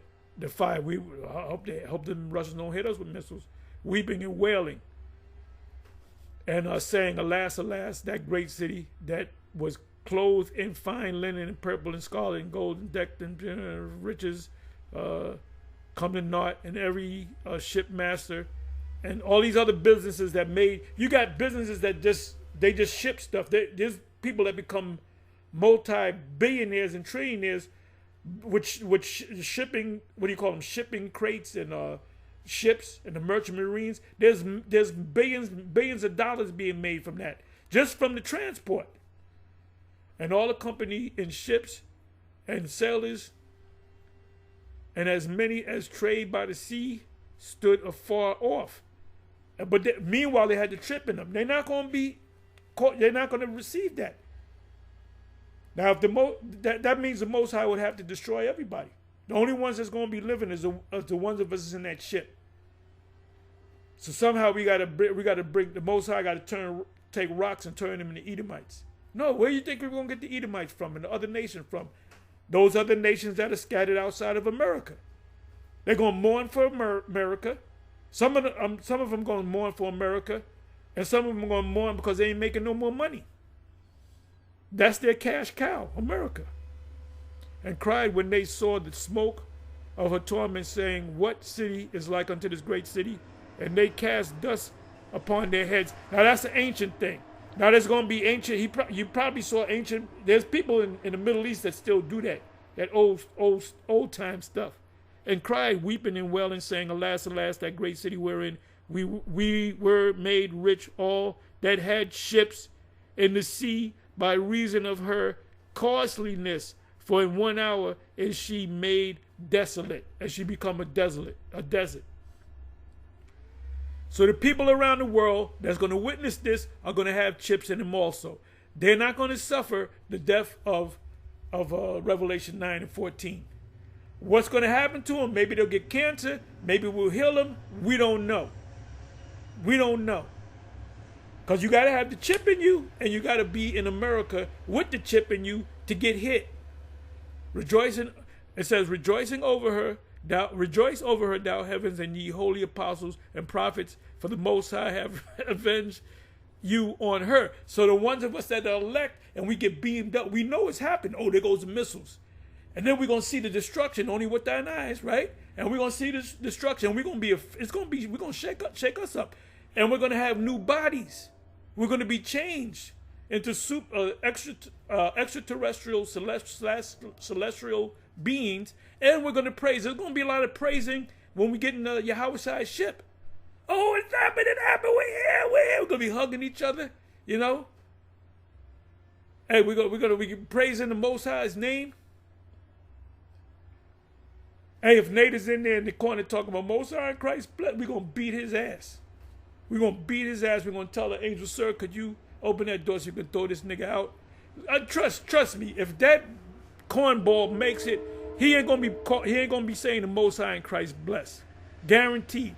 Guaranteed he ain't gonna say Most High in Christ bless. Everybody saying Yahweh B'Hashem Yah Barakatah, Yahweh B'Hashem Yahweh Shai, Most High in Christ bless. Don't even sound right. But he might not make it in the ships any goddamn. We might even see him there. Oh, there goes Nate. Look at him with the purple. The guy with the purple. Look at him. Oh, they got him. I mean, but we hope that the clown makes it. We hope that clown makes it. All right. We hope that clown comes to his senses, because we're going to be the ones that have the last laugh. Yeah, these people don't know what's in store for them. They know, but they don't know. What I mean by that is, believe me, they watch us. There's certain people, they had dreams. Nero 47 is afraid. I don't know if I'm going to. He said it. He said in one video, it was a memorial for Charlie Kirk. And he said, yeah, Charlie Kirk, he's up in heaven. He's looking down on us. He said, me, I don't know if I'm going to make it up there. That's what he said. That's what he said. He said, Charlie Kirk is up in heaven, but he don't think he's going to make it to heaven. And then he said in another interview, he said, I wonder if I'm going to make it to heaven. So he knows he's the devil. These motherfuckers do not have any clue as to what, but then they do. They heard it. They got us. They're watching us. So they all saying in the back of their head, what if all this is true about these guys calling themselves the Israelites? What, you always say that. What if? So they know. So when the missiles come, they're going to say, what? Oh, shit, these Israelites were right. Rejoice over her, thou heaven, and ye holy apostles and prophets. You elders, you teachers, you apostles, you bishops, you deacons, whatever. You guys that have taught this gospel, the 100% gospel, you haven't turned from the right hand to the left hand, you haven't turned your back on the plow, you're going to be on the ship. You're going to be on the ship. A mighty angel took up a stone like a great millstone, and we didn't come up with that name. The Spirit gave us that name. And cast it into the sea, saying, thus with violence shall that great city Babylon be thrown down, and should be found no more at all.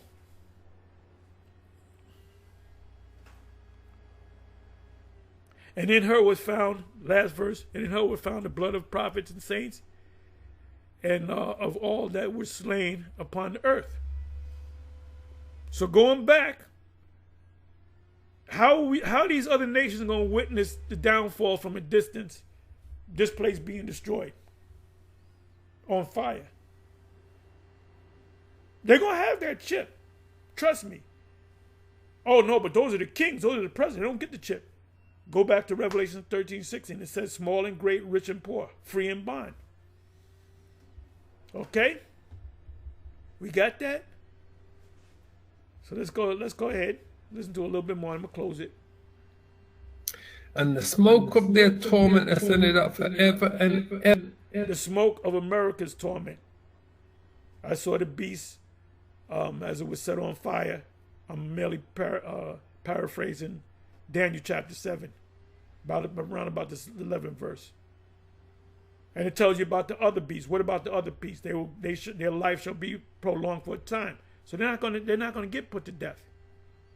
Like I said, if you say, well, what's going to happen to the ones that take the chip and don't live in America? I don't know the full details. I know they're not going to be destroyed, like the people in America. So I don't know how that works. The Father haven't given us that. Pursuant to 1 Corinthians chapter 13, we see through a glass darkly. We don't see the full thing. Well, why isn't Dan? Ain't Dan one of the tribes? Well, why isn't Dan represented in Revelation chapter 7? My answer is I don't know. That's the Most High. The only answer, like Ariel would give, is they will mingle with the other tribes. But that don't mean the spirit of Dan is done away with, because they are Israelites. Anyway, I'm going to get ready to close. Okay. Okay, let me close it. Shalom. On to the next.